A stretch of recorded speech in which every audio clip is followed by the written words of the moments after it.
My Aunt Vivian handed me a plastic keychain shaped like the Eiffel Tower across the Christmas dinner table. It looked like something you would buy at a gas station for $5. My brother-in-law Kyle snickered, and my mother rolled her eyes in embarrassment. I smiled and said thank you, because unlike them, I understood the value of a gift regardless of the price. But then Aunt Vivian stopped stirring her tea and said loudly enough for the neighbors to hear. I did not buy you a keychain, Camille. I bought you the $450,000 penthouse apartment in the Legacy Tower. The keychain just came with the keys. My entire family froze. The smirk vanished from Kyle's face and my mother turned white as a sheet. That was the moment the power dynamic in my family shifted forever. But to understand why that silence was so satisfying, you need to know what happened 2 hours before that keychain hit the table. Before I tell you how I legally evicted my toxic family from my life, let me know where you are watching from in the comments. Hit like and subscribe if you have ever had to hide your success just to survive your own family. My name is Camille Carter, and I am 30 years old. To my family, I am just a dusty library archivist who barely makes rent.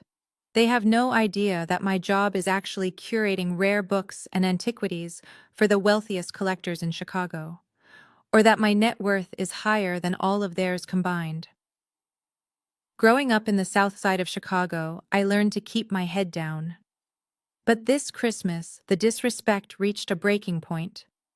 The wind was howling outside, whipping snow against the windows of my mother's house, but the real chill was inside the dining room.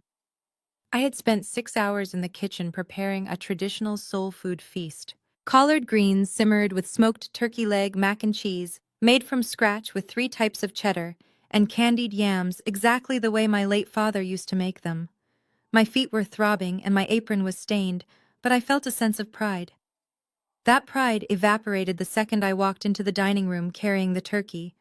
Kyle, my younger sister Chantel's husband, was sitting at the head of the table. My father chair. The chair that had remained empty out of respect for 3 years since he passed away. Kyle was leaning back with his legs spread wide, looking like he owned the place. He was a tech entrepreneur, which was just a fancy way of saying he was unemployed and gambling with cryptocurrency. He looked up at me not to say thank you, but to critique. Finally, the help arrives, Kyle said, checking his smartwatch. We were about to order pizza, Camille. Some of us have schedules to keep. I took a deep breath and set the turkey down. Kyle, that is Dad's seat. Mom usually sits there, or we leave it empty. My mother, Patricia, walked in from the living room holding a glass of wine. Oh, stop it, Camille. Kyle is the man of the house now. He needs to sit at the head to carve the turkey. Your father would want a strong male presence at the table. I bit my tongue. My father would have wanted a man who actually had a job, not a leech who was secretly draining my mother's retirement fund. I watched in silence as Kyle stabbed the turkey, butchering the meat instead of slicing it. He looked at the spread of food I had cooked and wrinkled his nose. Is this all we have? Kyle asked, gesturing at the greens and yams with his fork. It is a bit heavy, isn't it?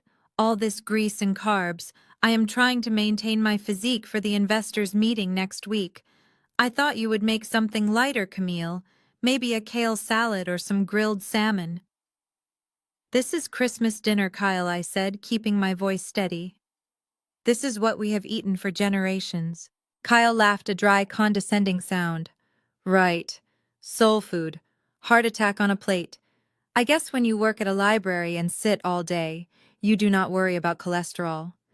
He shoved a spoonful of mac and cheese onto his plate, looking like he was doing me a huge favor. I went to the sideboard to grab the wine I had brought. It was a 2015 Cabernet Sauvignon, a modest bottle to the untrained eye, but I knew the vineyard owner personally. It was complex, rich, and worth about $300. I had decanted it earlier, hoping to share something nice with them. As I reached for the bottle, Kyle's hand shot out and stopped me. Whoa, easy there, Camille. Do not waste your $2 chuck on us. I brought the real stuff. He pulled a bottle of wine out of a gift bag. The label was shiny and gold with embossed letters that looked fancy, but I recognized the brand immediately. It was a mass-produced sugary wine that sold for $15 at the liquor store down the street. I insisted on bringing the wine, Kyle announced loudly, pouring a glass for my mother. Nothing but the best for you, Patricia. This is a reserve blend, very exclusive. My mother beamed, sipping the cheap wine like it was nectar. Oh, Kyle, you spoil us. This is delicious. Much better than that vinegar Camille usually brings. I said nothing. I simply uncorked my bottle and poured myself a glass. Since all the crystal wine glasses were already taken by Kyle, Chantel, and Mom, I grabbed a simple water tumbler from the cabinet. Kyle saw this and snorted. Look at that babe, he said, nudging my sister Chantel. Your sister is drinking red wine out of a water glass. Classy. Chantel giggled, rubbing her pregnant belly. She was wearing a tight dress that showed off her baby bump and enough jewelry to sink a ship. Most of it was cubic zirconia, but she acted like it was diamonds. Don't be mean, Kyle, she said with zero sincerity. Camille doesn't know any better. They probably drink out of paper cups at the library break room. Kyle leaned forward, his eyes mocking. I am just saying, Camille. Presentation matters. I know you are on a budget and working a minimum wage government job, but you could at least try to elevate yourself. Buy some proper stemware. It is embarrassing to watch you drink like a sailor. I took a slow sip of my $300 wine from my water glass. The notes of dark cherry and oak hit my palate. It was exquisite, unlike the vinegar they were drinking. I prefer substance over style, Kyle, I said, looking him dead in the eye. Sometimes the most expensive things come in plain packages, and sometimes the shiniest things are just trash wrapped in foil. The room went quiet for a second. Kyle's eyes narrowed. Was that a dig, Camille? My mother clapped her hands nervously. Okay, let us open gifts, before the food gets cold. Chantel, you go first. We moved to the living room. This was always the hardest part of the night. The performance. Chantel sat in the center of the room, surrounded by bags. I sat on the ottoman in the corner, holding my single gift for Mom. Happy Christmas, Mommy, Chantel squealed, handing over a large orange box. I knew you needed this to match your coat. My mother gasped as she saw the orange box. The logo said, Hermes. My heart sank. I worked with authentic luxury goods every day. From where I was sitting, I could spot the fake stitching from a mile away. The logo was slightly off-center. The leather smelled like chemicals, not craftsmanship. It was a counterfeit likely bought online for $200. But my mother did not know that. She tore it open and pulled out the bag, screaming with delight. Oh my God. Chantel, is this a Birkin? It sure is, Chantel lied smoothly. Kyle and I had to pull some major strings to get it. There is a 2-year waiting list, you know, but for you, nothing is impossible. Kyle puffed out his chest. Cost a fortune, but you are worth it, Patricia. Just do not ask me the price, or Camille might faint. My mother hugged the fake bag to her chest, tears welling up in her eyes. You two are the best children a mother could ask for, so generous, so successful. Then she turned to me, her expression cooling instantly. Well, Camille, what did you bring? I stood up and handed her a rectangular package wrapped in simple brown paper. It did not look like much next to the bright orange box. My mother took it gingerly, as if it might be dirty. She ripped the paper off, revealing a thick leather-bound book. It was a Bible, but not just any Bible. It was a first-edition family Bible from the 1890s, restored by a master bookbinder in London. It had belonged to a prominent African-American church in Chicago that burned down 50 years ago. I had spent 6 months tracking it down and $5,000 to acquire it because I knew how much Mom loved church history. A book, she said flatly. Her disappointment was palpable. It is an antique, Mom, I explained softly. Look at the date on the title page. It is from 1892. It survived the Great Fire. I thought you would appreciate the history. My mother flipped through the yellowed pages and wrinkled her nose. It smells musty, Camille. Why would you give me something used? Kyle laughed loud and harsh. Used. That is classic. Chantel gives you a Birkin, and Camille gives you a dusty old book she probably swiped from the library donation bin. That is not true. I started to defend myself, but Chantel cut me off. It is okay, Camille. We know things are tight for you. You do not have to compete with us. It is just a little insulting, that is all. Mom deserves new things, not leftovers. My mother set the Bible down on the floor next to the pile of discarded wrapping paper. It was careless, disrespectful. She turned back to the fake purse stroking the plastic leather. It is fine, Camille, she said dismissively. I am sure you meant well. Just maybe next year, save up a little more so you can buy a gift that shows you actually care. Or ask Kyle for a loan if you are struggling that badly. I looked at the Bible lying on the floor. A piece of history treated like trash. Just like me. I looked at Kyle's smug face and Chantel's self-satisfied smirk. They were mocking me for being poor while sitting in a house that was drowning in debt surrounded by fake luxury. I felt a cold rage settling in my chest.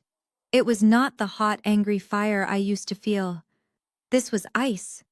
This was clarity. That was when the doorbell rang. It was Aunt Vivian.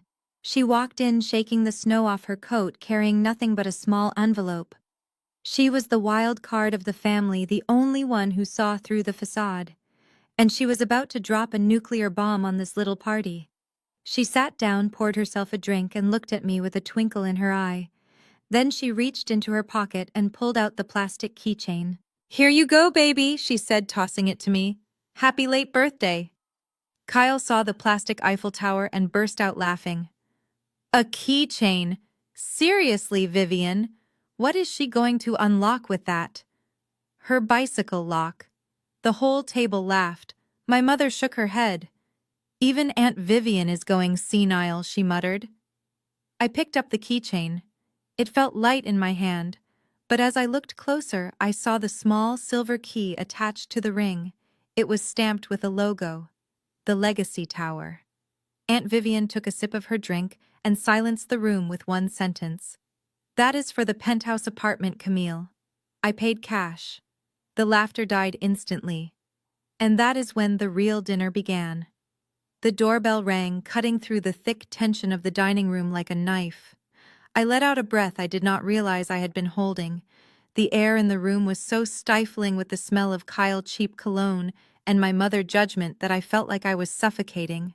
I stood up to answer the door, but my mother waved her hand dismissively.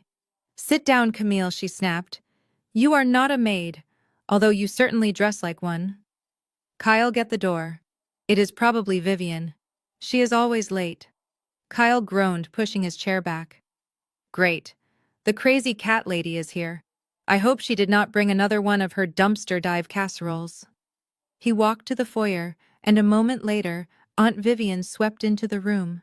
She was wearing a faux fur coat that had seen better days and a hat with a peacock feather that bobbed when she walked.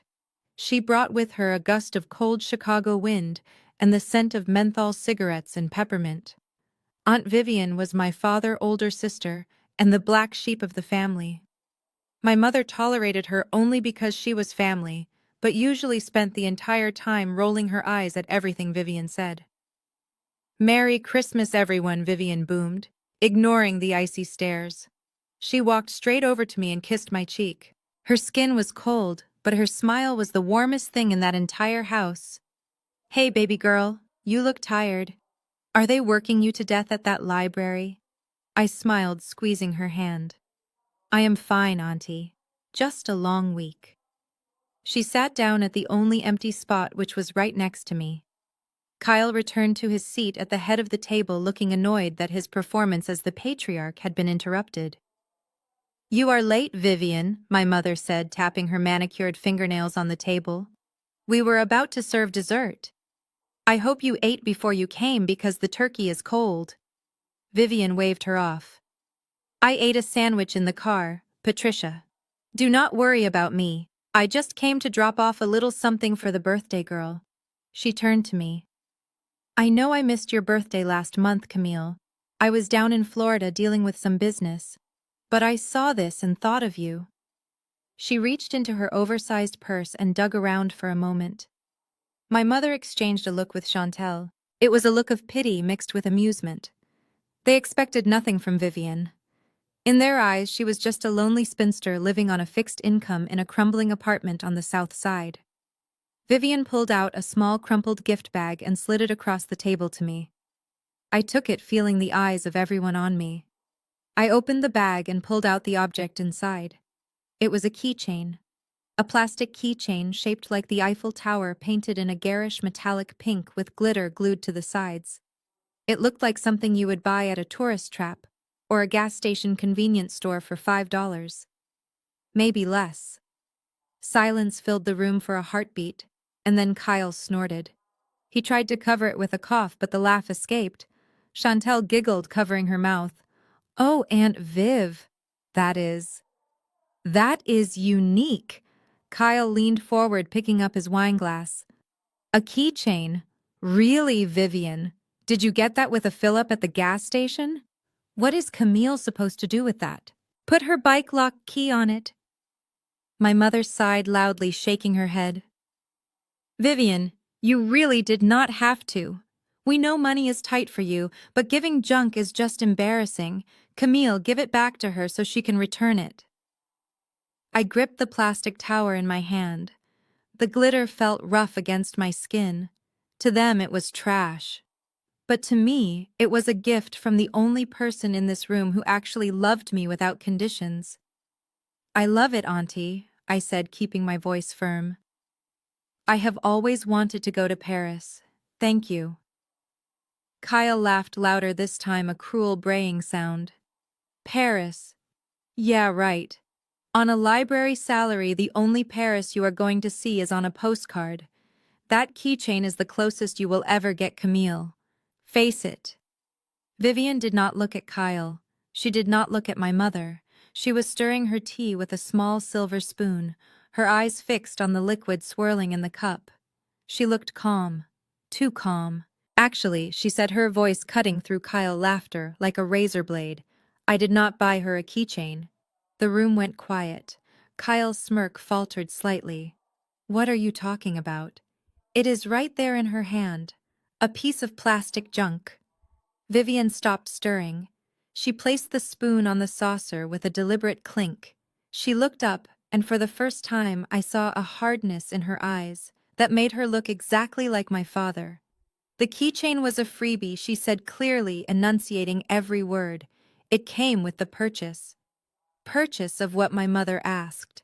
Frowning, Vivian pointed a long, bony finger at the keychain in my hand. "Look closer, Camille. There is a key on the ring." I looked down.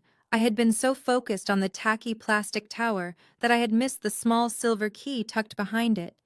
I separated it from the ring. It was heavy, solid, and stamped into the metal was a logo I recognized immediately. Two interlocking gold letters, L and T. "That is the key to Unit 21B at the Legacy Tower," Vivian announced. The silence that followed was heavy, absolute, and suffocating. The Legacy Tower was not just a building, it was the building. It was a gleaming glass needle in the heart of downtown Chicago where celebrities and CEOs lived. It was the kind of place where you had to pass a background check just to park your car in the garage. Kyle dropped his fork. It hit the china plate with a loud clatter that made everyone jump. "What did you say?" Kyle whispered, his face draining of color. "I bought the apartment," Vivian said, taking a casual sip of her tea. 2 bedrooms, 2 baths, floor-to-ceiling windows overlooking the lake. It is fully furnished. I closed on it yesterday. Paid in cash. $450,000. She turned to me and smiled, a genuine smile that reached her eyes. "It is yours, baby. Happy birthday. The deed is in the mail." I sat there frozen. The silver key felt like it was burning a hole in my palm. $450,000. Aunt Vivian, who wore thrift store coats and drove a 20-year-old Buick, had just dropped $500,000 like it was pocket change.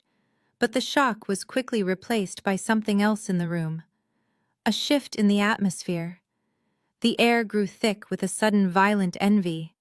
My mother's jaw had dropped so low it looked painful. She stared at Vivian, and then at the key, and then at me. I expected her to smile. I expected her to say, "Congratulations, Camille," or, "Oh my God, Vivian, that is incredible." Instead, her face twisted. Her eyes narrowed into slits of pure fury. "What?" she whispered. Her voice was trembling, not with joy, but with rage. "I said it is hers," Vivian repeated calmly. "Camille needs a safe place, a place of her own." My mother slammed her hand onto the table, making the wine glasses jump. "Have you lost your mind, Vivian? $400,000 for her." She pointed a shaking finger at me as if I had committed a crime. "She is single," Patricia screamed. "She has no children. She works at a library. What does she need a luxury apartment for? She will probably just fill it with dusty books and cats." "Patricia." "Calm down," Vivian said, but my mother was past the point of reason.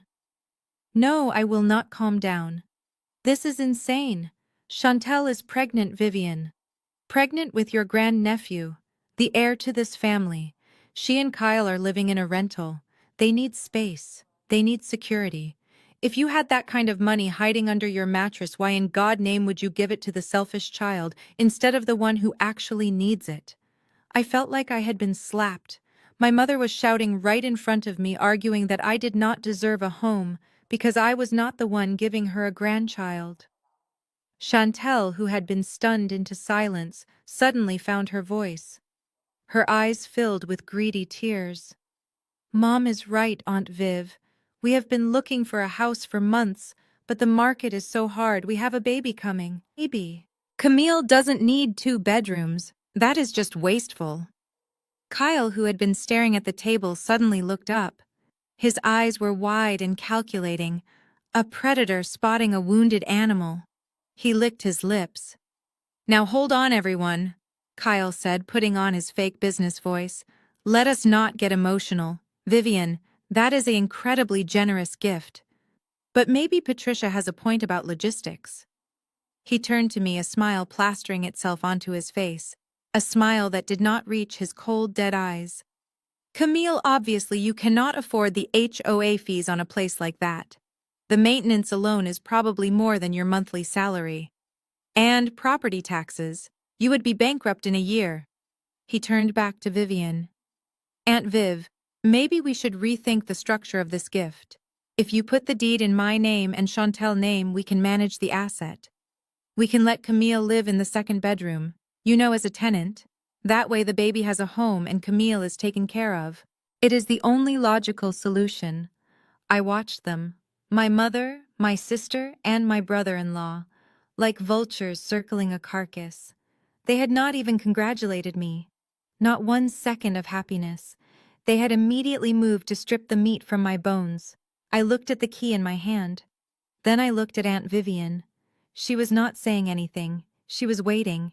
She was testing me. She wanted to see if I was the doormat they thought I was, or if I was the woman she raised me to be. I closed my fingers around the key. The metal bit into my skin, sharp and real. "No," I said softly. My mother stopped screaming. Kyle stopped scheming. They all looked at me. "What did you say?" my mother hissed. I stood up. I picked up the plastic keychain and clipped the silver key onto it. The glittery Eiffel Tower swung back and forth, catching the light. I said no. I repeated, my voice stronger now, filling the room. "I am not signing anything over to Kyle. I am not renting a room from my sister. Aunt Vivian gave this to me. It is mine." Kyle laughed, but it sounded nervous this time. "Camille, be realistic. You cannot afford the elevator pass in a building like that. Do not be stupid." I looked at him. I thought about my bank account, which currently held more money than his failing crypto portfolio ever would. I thought about the 15% stake I secretly held in the very building he was drooling over. "I think I will manage, Kyle," I said. My mother stood up, her face purple with rage. "If you walk out that door with that key, Camille, do not expect to come back. You are stealing from your sister. You are stealing from this family. I looked at the woman who gave birth to me, the woman who valued a fake Hermes bag over her daughter's dignity. I grabbed my coat. I am not stealing anything, Mom, I said, walking toward the door. I am finally getting what I am worth. Come on, Aunt Vivian, let us go see my new view. I walked out into the cold, snowy night, but for the first time in my life, I did not feel the chill. I felt fire. And I knew this war was just beginning. The morning sun sliced through the floor-to-ceiling windows of my private office, illuminating the dust motes dancing in the air. To my family, I was a lowly library employee who stamped due dates on card catalogs. In reality, I was sitting in a 2,000-square-foot climate-controlled workspace in the heart of the financial district. My desk was made of reclaimed mahogany, and the book resting on it was a first edition of The Great Gatsby worth $20,000.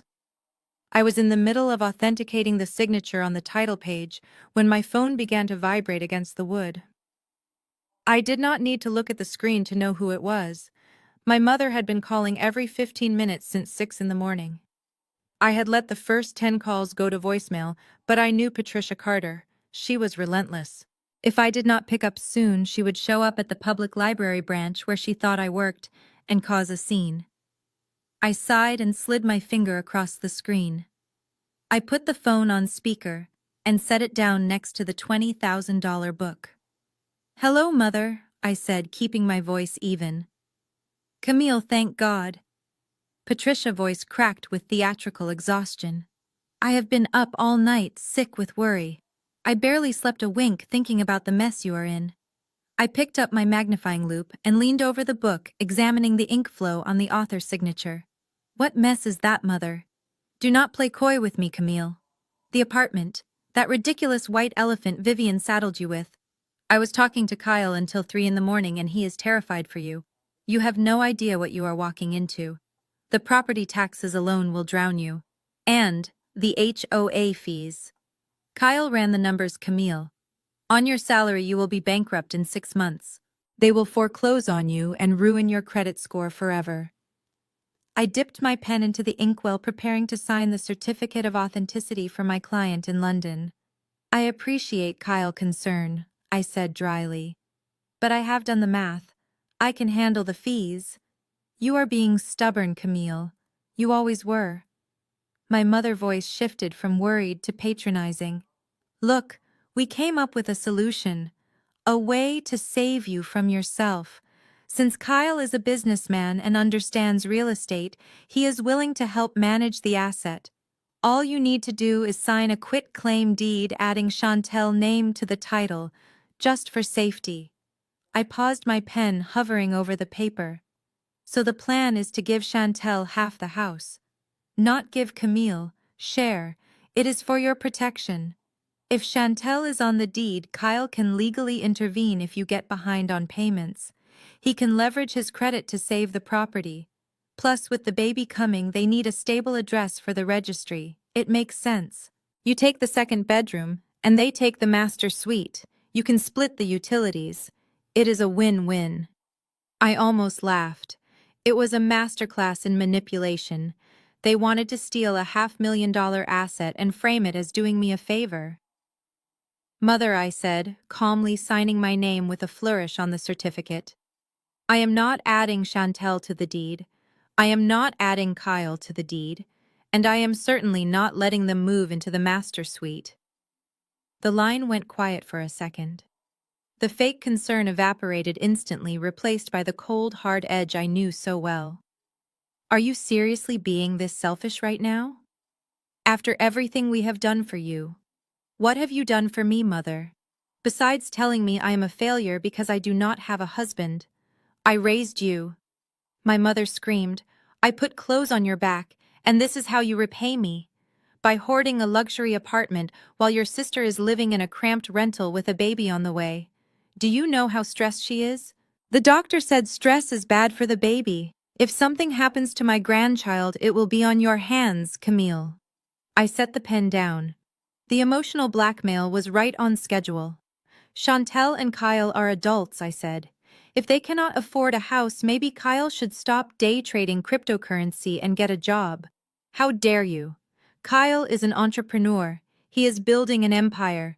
You are just jealous because you are alone and bitter. I looked around my office. I looked at the wall of rare manuscripts, protected by bulletproof glass. I looked at the view of the Chicago skyline. I was building a legacy while Kyle was building a house of cards. I am hanging up now, Mother. I have work to do. Dawn, not you hang up on me, Camille Carter. My mother's voice rose to a shriek. If you do not sign those papers, you are dead to me. Do you hear me? You are choosing a building over your own flesh and blood.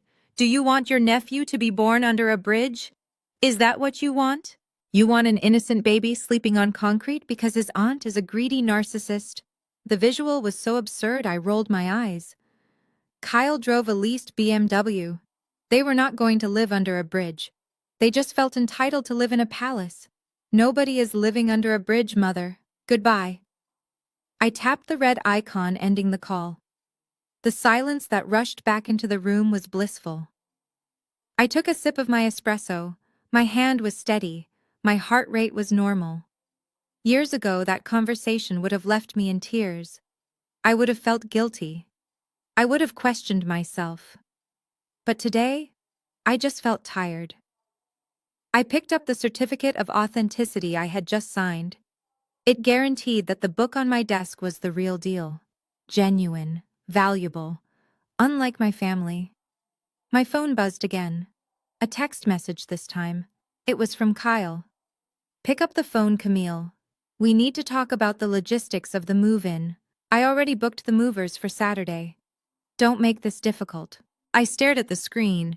He had already booked movers. He was so confident that I would break.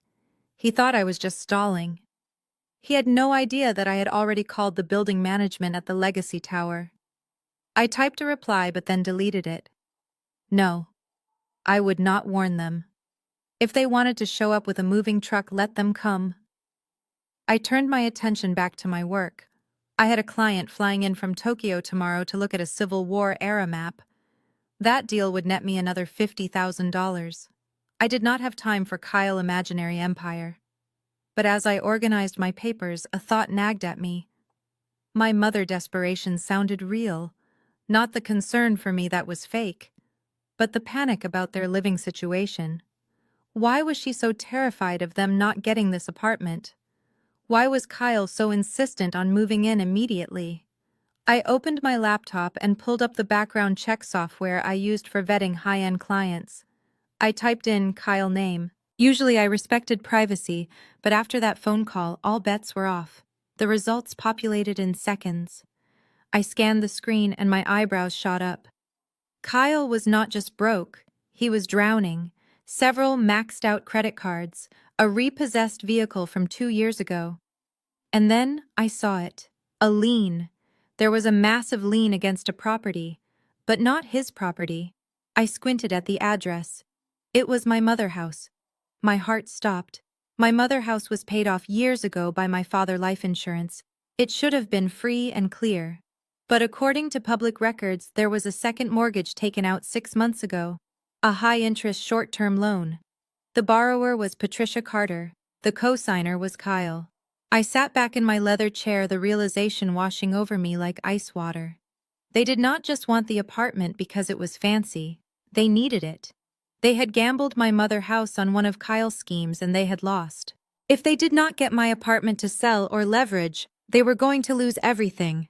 My mother screaming about the bridge suddenly made sense. She was projecting. She was the one facing the concrete. I looked at the phone again. She had called me selfish. She had tried to bully me into signing over my future to save them from their own stupidity. And she had not told me the truth. She had not asked for help. She had tried to steal it. I closed the laptop. The game had just changed. They were not just greedy. They were desperate. And desperate people were dangerous. I needed to get to the Legacy Tower. I needed to see what they were doing to my property. And I needed to prepare for war. The lobby of the Legacy Tower was usually a sanctuary of silence and polished marble. It smelled of white tea and old money. I walked past the concierge desk nodding at George, who gave me a strange look. It was a look of confusion mixed with pity. I did not stop to ask him why. I just wanted to get to my apartment, my sanctuary, and verify that the deed transfer had gone through smoothly. I stepped into the elevator and pressed the button for the 21st floor. My heart was beating a little faster than usual. This was the first time I was entering the apartment as the sole owner. Aunt Vivian had given me the keys, but legally and emotionally, it still felt like a dream. I imagined spending the evening measuring the windows for curtains and maybe ordering a pizza to eat on the floor while looking at the city lights. But as the elevator doors slid open, the dream shattered. I could hear the music before I even stepped into the hallway. It was loud, thumping bass vibrating through the expensive carpet runners. It was not the kind of music the residents of the Legacy Tower played. It sounded like a nightclub at 2 in the morning. I walked down the hall, my stomach twisting into a knot. The noise was coming from Unit 21B, my unit. I reached the door and punched in the access code Aunt Vivian had given me. The keypad flashed red. I tried again. Red.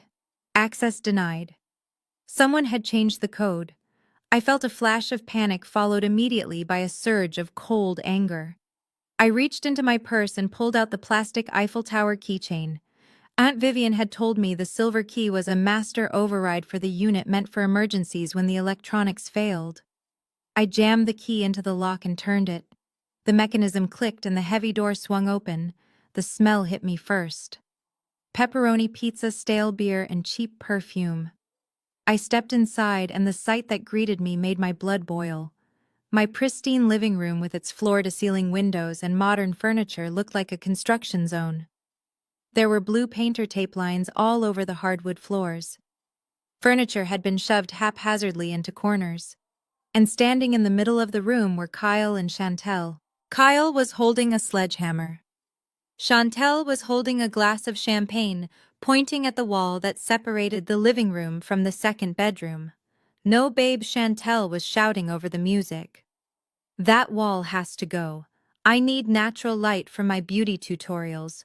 If we knock that down, I can set up my ring light right there facing the lake." Kyle nodded, tapping the wall with the hammer. "Yeah, it is probably not load-bearing. We can take it out this afternoon. Open concept. It increases the property value by at least 10%. I walked over to the stereo system and yanked the power cord out of the wall. The silence that followed was sudden and violent. Kyle spun around, dropping the sledgehammer on my hardwood floor with a sickening thud. Chantel gasped, spilling champagne on her blouse. "What the hell?" Kyle shouted. "Oh, it is you." He did not look guilty. He did not look surprised. He looked annoyed, like I was the maid interrupting a private meeting. "Get out," I said. My voice was low, shaking with rage. "Get out of my apartment right now." Kyle rolled his eyes and picked up his beer from the coffee table. He took a slow sip, staring at me with that condescending smirk I hated so much. "Relax, Camille. You are so dramatic. We are just doing some upgrades." "Upgrades," I repeated, pointing at the sledgehammer. "You changed the locks. You broke into my house, and you are about to destroy a wall. That is not an upgrade, Kyle. That is a felony." Chantel stepped forward, resting a hand on her baby bump, her favorite shield. "Camille, stop being hysterical. We did not break in. We have keys." She held up a key card. "A duplicate key card. How did you get that?" I asked. Kyle stepped in, puffing out his chest. I explained the situation to the concierge downstairs. I told him that Aunt Vivian is getting old and confused. I showed him a power of attorney document signed by her authorizing me to manage her assets. My jaw dropped. "You forged Aunt Vivian's signature." Kyle waved his hand dismissively. "Forged is such an ugly word." I expedited the paperwork. "Vivian is family. She would want us to take care of things. Besides, you obviously do not know how to manage a property like this." He walked over to the wall they were planning to destroy and patted it affectionately. "Look, Camille, let me educate you on real estate. This layout is dated. It is too compartmentalized. Chantel needs a dedicated studio for her influencer career. If we open this up, we create a flow. When we sell this place in 6 months, we can split the profit. I stared at him. Sell it? Yeah, Kyle said as if it was obvious. You cannot afford to live here, Camille. We all know that.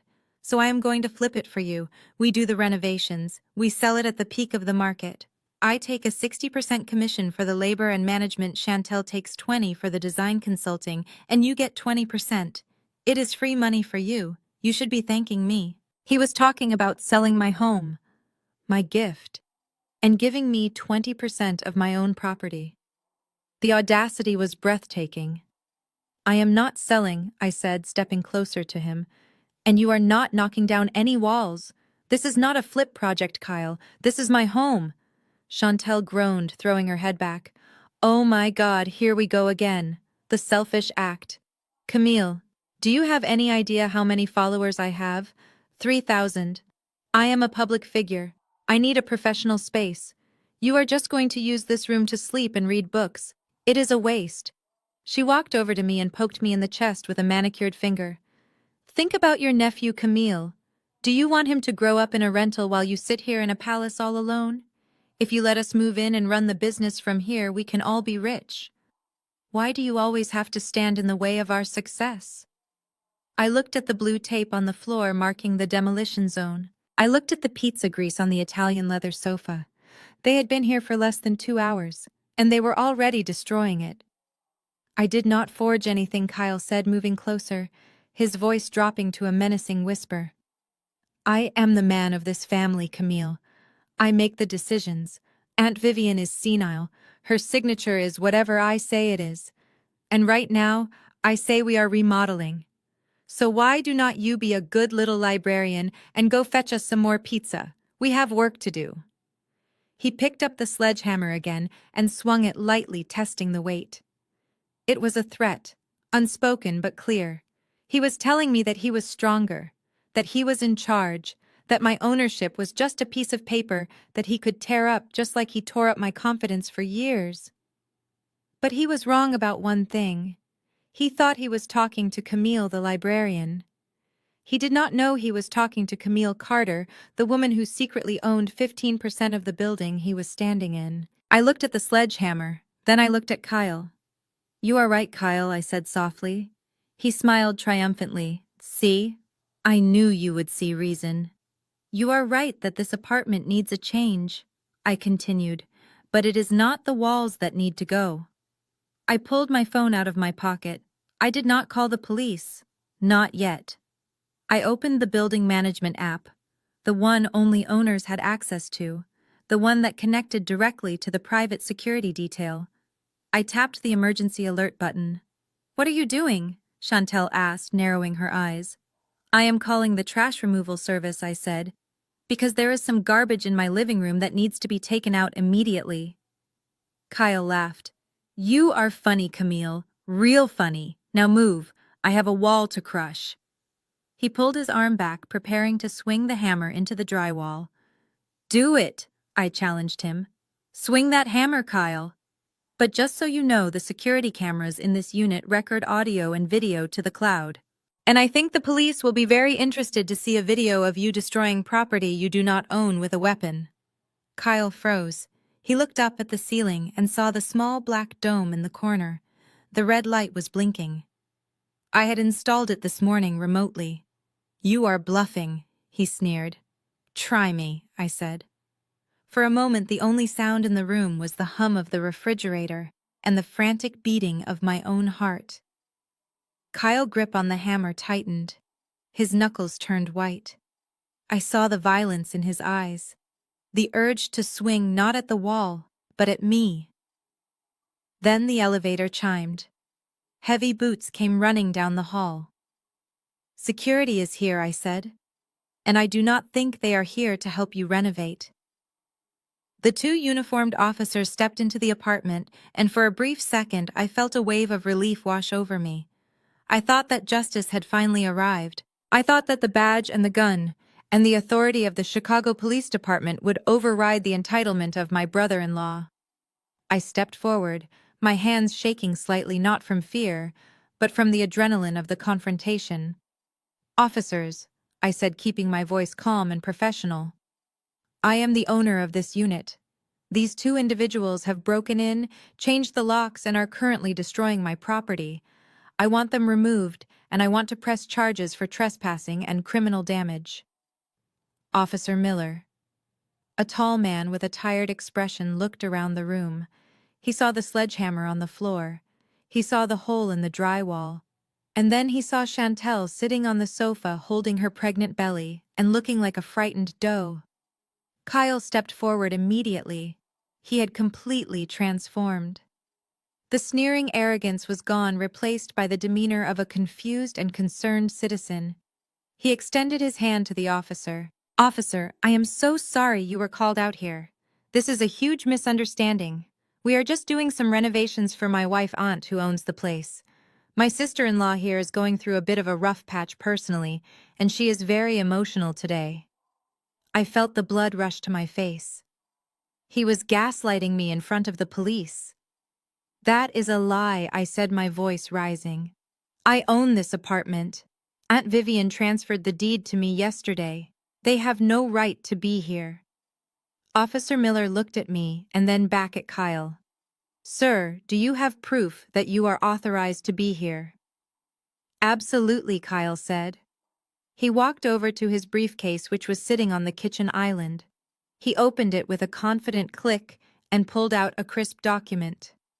"Here is the power of attorney signed by Vivian Carter, authorizing me to manage all her assets, including real estate transactions and maintenance. And here is the work order for the renovation." He handed the papers to the officer. I stepped closer, trying to see them. "That is a forgery," I said. "Aunt Vivian would never sign that. She hates you, Kyle." The officer scanned the document. He looked at the signature. He looked at the notary stamp. To the untrained eye, it looked official. It looked legal. The officer said, handing the paper back to Kyle. "This document looks valid. It gives Mr. Miller here legal authority to manage the property." "But the deed," I insisted, pulling up the digital file on my phone. "The deed is in my name." The officer sighed. He looked at his partner, who was checking his watch. I see that there is a dispute here over ownership and authority. But you are showing me a digital file, and he is holding a notarized hard copy. And frankly, since you are all family, this falls under a civil dispute." "Civil dispute," I repeated, incredulous. "He broke into my house. He is smashing my walls. And he has paperwork saying he is allowed to do it," the officer said firmly. "Look, if you want to contest the power of attorney, you need to take it up with a judge. We cannot evict a pregnant woman and her husband based on a he said, she said situation, especially when he has paperwork." "But he forged it," I yelled, losing my composure. "Then prove it in court," the officer snapped. "Until then, keep the noise down. If we have to come back here for a disturbance, we are taking everyone in. Have a good day." They turned around. They actually turned around and walked out. I stood there stunned. I watched the heavy door close behind them. The click of the latch sounded like a prison cell closing. I had the truth on my side. I had the moral high ground. But the system did not care. The system saw a messy family drama and washed its hands of it. The silence that filled the room was heavy and suffocating. I stared at the door, willing the police to come back, willing them to see the truth. But they were gone. Behind me, I heard a sound, a low, dry chuckle. I turned around slowly. Kyle was standing there holding the forged document. He tapped it against his palm, a rhythmic, taunting sound. Chantel was giggling, sipping her champagne again, as if the threat had never existed. "You really thought that would work, didn't you?" Kyle said, shaking his head. "You thought you could just call the cops and they would drag me away in handcuffs." He took a step toward me. I held my ground, but every instinct in my body was screaming at me to run. He was not just a leech anymore. He was a predator who had just realized that the fence around the sheep pen was broken. Let me teach you a lesson about the real world, Camille Kyle said, his voice dropping to a whisper that was louder than any shout. He leaned in close enough that I could smell the stale coffee on his breath. You can have all the deeds and titles you want. You can have the truth. You can be right. But in this society, when a man like me wearing a suit stands next to a woman like you, looking angry and hysterical, who do you think they are going to believe? He gestured to his own face, his pale skin, and then pointed at me. I am a businessman in their eyes. You are just an angry black woman trying to cause drama. I speak their language, Camille. I have the complexion of authority. You have the complexion of a suspect. I felt tears stinging my eyes, not tears of sadness, but tears of pure, impotent rage. He was saying the quiet part out loud. He was weaponizing the very system that was supposed to protect me against me. He poked me in the shoulder hard. So here is what is going to happen. You are going to leave. You are going to go back to your little library job, and you are going to let the adults handle the business. Because if you call the cops again, I will show them the text messages where you threatened me. I will paint you as unstable. I will get a restraining order against you for my wife and my unborn child, and you will never step foot in this building again. He smiled a cruel, twisted smile. Do you understand me, Camille? I have the power here, not you. I looked at him. I looked at the man who had bullied me for years, who had leeched off my mother's retirement, and was now trying to steal my future. He thought he had won. He thought he had played the ultimate card. He thought I was defeated because I was silent. But he did not know that silence is not always surrender. Sometimes silence is just the sound of a predator recalculating its strategy. I looked at the camera in the corner of the room. The red light was still blinking. It had recorded everything: the forgery, the confession, the threat. You are right, Kyle, I said, my voice devoid of emotion. The police cannot help me today. I picked up my purse. I smoothed out my coat. I looked at Chantel, who was avoiding my gaze, studying her fingernails. Enjoy the renovations, I said. I walked to the door. Kyle's laughter followed me down the hallway, echoing off the marble walls. Run along, little librarian, he called out. Don't forget to return your books on time. I stepped into the elevator and pressed the button for the lobby. As the doors closed, cutting off the sound of his laughter, I let out a breath. My hands were shaking. I wanted to scream. I wanted to break something, but I did not. Instead, I reached into my pocket and pulled out my phone. I opened a secure app, the app that connected to my private server. I watched the video file from the living room camera upload to the cloud. Kyle was right about one thing. He had the complexion of authority in front of two tired patrol officers. But in front of a federal judge facing charges of wire fraud, grand larceny, and forgery, his complexion would not save him. He had played the race card. He had played the gender card. But he had forgotten that I held the trump card. I dialed a number. It was not the police. It was not my mother. Hello, a deep voice answered on the second ring. Mr. Sterling, I said, speaking to the head of the legal department at Sotheby. I need to retain your services immediately, and I need a forensic accountant. I found the leverage we need. I walked out of the Legacy Tower into the cold, biting wind of Chicago. The police had failed me. My family had betrayed me. But as I looked up at the steel and glass tower piercing the sky, I knew one thing for sure. Kyle thought he had won a battle. He did not realize he had just started a war that would leave him with absolutely nothing. The vibration of my phone against the mahogany desk sounded like a warning shot. I was sitting in my private office, overlooking the gray expanse of Lake Michigan, reviewing the appraisal for a 16th-century map of Paris. The office was silent, the kind of expensive silence that only thick glass and high floors can provide. But the digital world was screaming. I looked down at the screen. My Instagram notifications were scrolling so fast they were a blur. One name kept popping up. Chantel. I tapped the app, and there she was. Live. The video quality was grainy, but the performance was high definition. Chantel was sitting in the front seat of Kyle leased BMW. She was wearing a thin sweater despite the freezing temperatures, and she had positioned the camera so her pregnant belly was the focal point. Her eyes were red and puffy. I knew my sister well enough to know that she had probably rubbed them with onion or just poked them to induce tears. But to the 3,000 people watching, she looked devastated. The title of the live stream was in all caps. Evil Sister Kicks Pregnant Woman Onto the Streets in Freezing Chicago. I leaned back in my leather chair and turned up the volume. I just do not know what to do anymore, Chantel sobbed, wiping a tear from her cheek.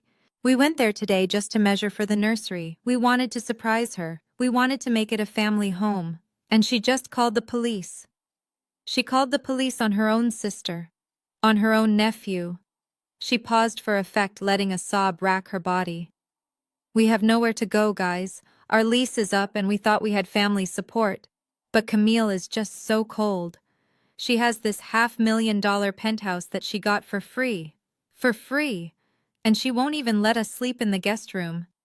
She said she would rather see us freeze than share her space. I watched as the comments rolled in. It was a digital lynch mob. One user wrote, "What a monster." Another said someone needs to find this Camille and teach her a lesson. And then the doxing began. Someone posted my full name. Someone else posted the address of the public library branch where they thought I worked. "Let us get her fired," one comment read. "If she does not have a heart, she does not deserve a job." My stomach churned. Not from fear, but from disgust. Chantel was weaponizing her pregnancy and playing the victim to strangers to destroy my reputation. She knew exactly what she was doing. She was rallying the court of public opinion because she knew she had lost in the court of law. My desk phone rang. It was the landline for the library branch I used as my cover. I had it forwarded to my cell. I picked it up. "Hello? Camille, is that you?" It was Sarah, the head librarian. Her voice sounded tight and nervous. "Camille, we are getting calls. Dozens of them. People are screaming at the circulation desk staff, saying we employ a child abuser. What is going on?" "It is a family misunderstanding, Sarah," I said, keeping my voice calm. "My sister is upset and she is lying on the internet." "Well, you need to fix it," Sarah snapped. "The board does not like bad publicity. If this continues, we might have to let you go until things settle down. We cannot have protesters at the library, Camille." I hung up the phone. It did not matter if I lost the library job. The salary was peanuts compared to what I made in a week trading antiquities. But it was the principle. Chantel was trying to burn down my life. She wanted me isolated, unemployed, and desperate so I would come crawling back to them begging for forgiveness. She wanted to break me. I stood up and walked to the window. Below me, the cars looked like toys moving through the slush. A younger version of me would have been crying right now. I would have been calling Mom, begging her to tell Chantel to stop. I would have been writing a defensive post on Facebook trying to explain my side. But I was not that girl anymore. I was a businesswoman. And in my world, you do not react to emotional outbursts. You analyze the data and you destroy the competition. I sat back down and opened my laptop. I did not open Facebook. I opened a secure browser. If they wanted a war, I would give them a war. But I would not fight with tears and live streams. I would fight with information. I typed in a command and pulled up the back end of the security system from my apartment. I saved the video of Kyle holding the sledgehammer and threatening me. That was my shield. But I needed a sword. I dialed a number I had not used in a year. "Vance Investigations." A gruff voice answered. "Mr. Vance." "It is Camille Carter," I said. "Camille." The voice softened. "I haven't heard from you since we authenticated that stolen manuscript. What do you need?" "I need a full financial forensic sweep," I said, my fingers flying across my keyboard as I transferred the retainer fee. "The subject is Kyle Miller. I need to know everything. Bank accounts, crypto wallets, offshore holdings, gambling debts. And I need to know who holds the lien on my mother house." "Consider it done," Vance said. "Give me an hour." I hung up and turned my attention back to the live stream. Chantel was still crying, but now she was holding up a Cash App handle. "If anyone wants to help us get a hotel tonight," she sniffled. "Anything helps. We just want the baby to be safe." I watched the donations pouring in. $5, $10, $20. People were sending money to a woman who was wearing diamond earrings and sitting in a BMW. It was a grift. A disgusting, manipulative grift. But as I watched, I noticed something. A notification popped up on Chantel's phone, which was visible on the screen because she was holding it so close. It was a text message from Kyle. "Keep it up, babe. We are almost at $2,000. That covers the interest payment for the shark." I froze. I hit pause on the video and zoomed in. The text was blurry but legible. The shark. Loan shark. My suspicions were confirmed. They were not raising money for a hotel. They were raising money to pay off a dangerous debt. Kyle had gotten himself into something deep, something that threatened his life, and now he was using his wife and unborn child as human shields to beg for cash. My phone buzzed again. An email from Vance. Subject: Kyle Miller Financials. Priority high. I opened the attachment. It was a sea of red. Maxed out credit cards. Defaulted loans. But then I saw the transfers. Large sum transfers going to an account in the Cayman Islands. And the name associated with the receiving account was not a bank. It was a shell company linked to an illegal online gambling syndicate. I scrolled down. And then I saw the most damning piece of evidence. The lien on my mother house. It wasn't a standard mortgage. It was a high-risk collateral loan signed by Patricia Carter and witnessed by Kyle Miller. But there was a third signature. I zoomed in.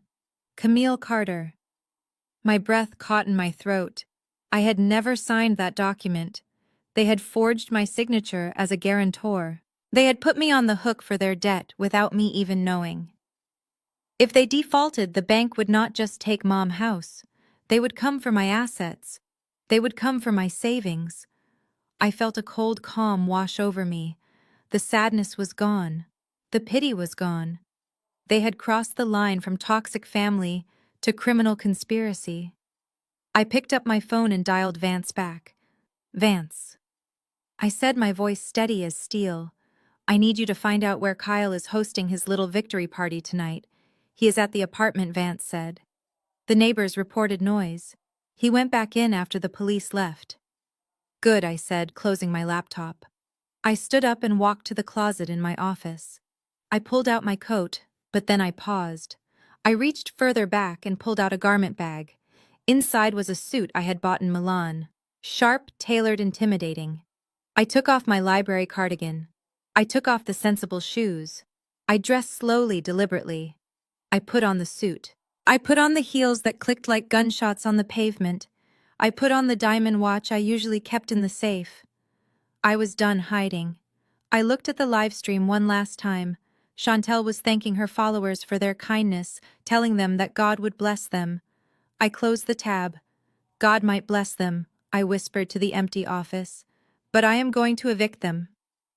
I grabbed the folder with the financial report. I grabbed my keys, and I walked out the door, ready to end this. The smell of old paper and dust had always been comforting to me. It was the scent of silence, the scent of order. The public library branch where I maintained my cover job was a sanctuary for people who wanted to escape the noise of the city. Homeless men sleeping in the corner, students stressing over exams, and elderly women reading romance novels. It was peaceful, until the automatic doors slid open and the circus arrived. I heard them before I saw them. It was a specific sound that I had grown up with. The aggressive clicking of low heels on linoleum and the rustle of stiff Sunday best fabrics. And then came the smell. A cloud of heavy floral perfume that smelled like lavender and judgment. I peeked through the gap in the bookshelf. My heart sank. It was not just my mother. It was the council. Patricia Carter was leading the charge, wearing a black hat with a veil that made her look like a grieving widow. Flanking her were Sister Bernice and Sister Ruth. In the hierarchy of our family church, these women were the enforcers. They controlled the choir, they controlled the charity funds, and they controlled the reputation of every family in the congregation. If the council came for you, it meant you were in spiritual trouble, or in my case, financial trouble. I tried to duck behind the biography section, but it was too late. Sister Bernice had eyes like a hawk.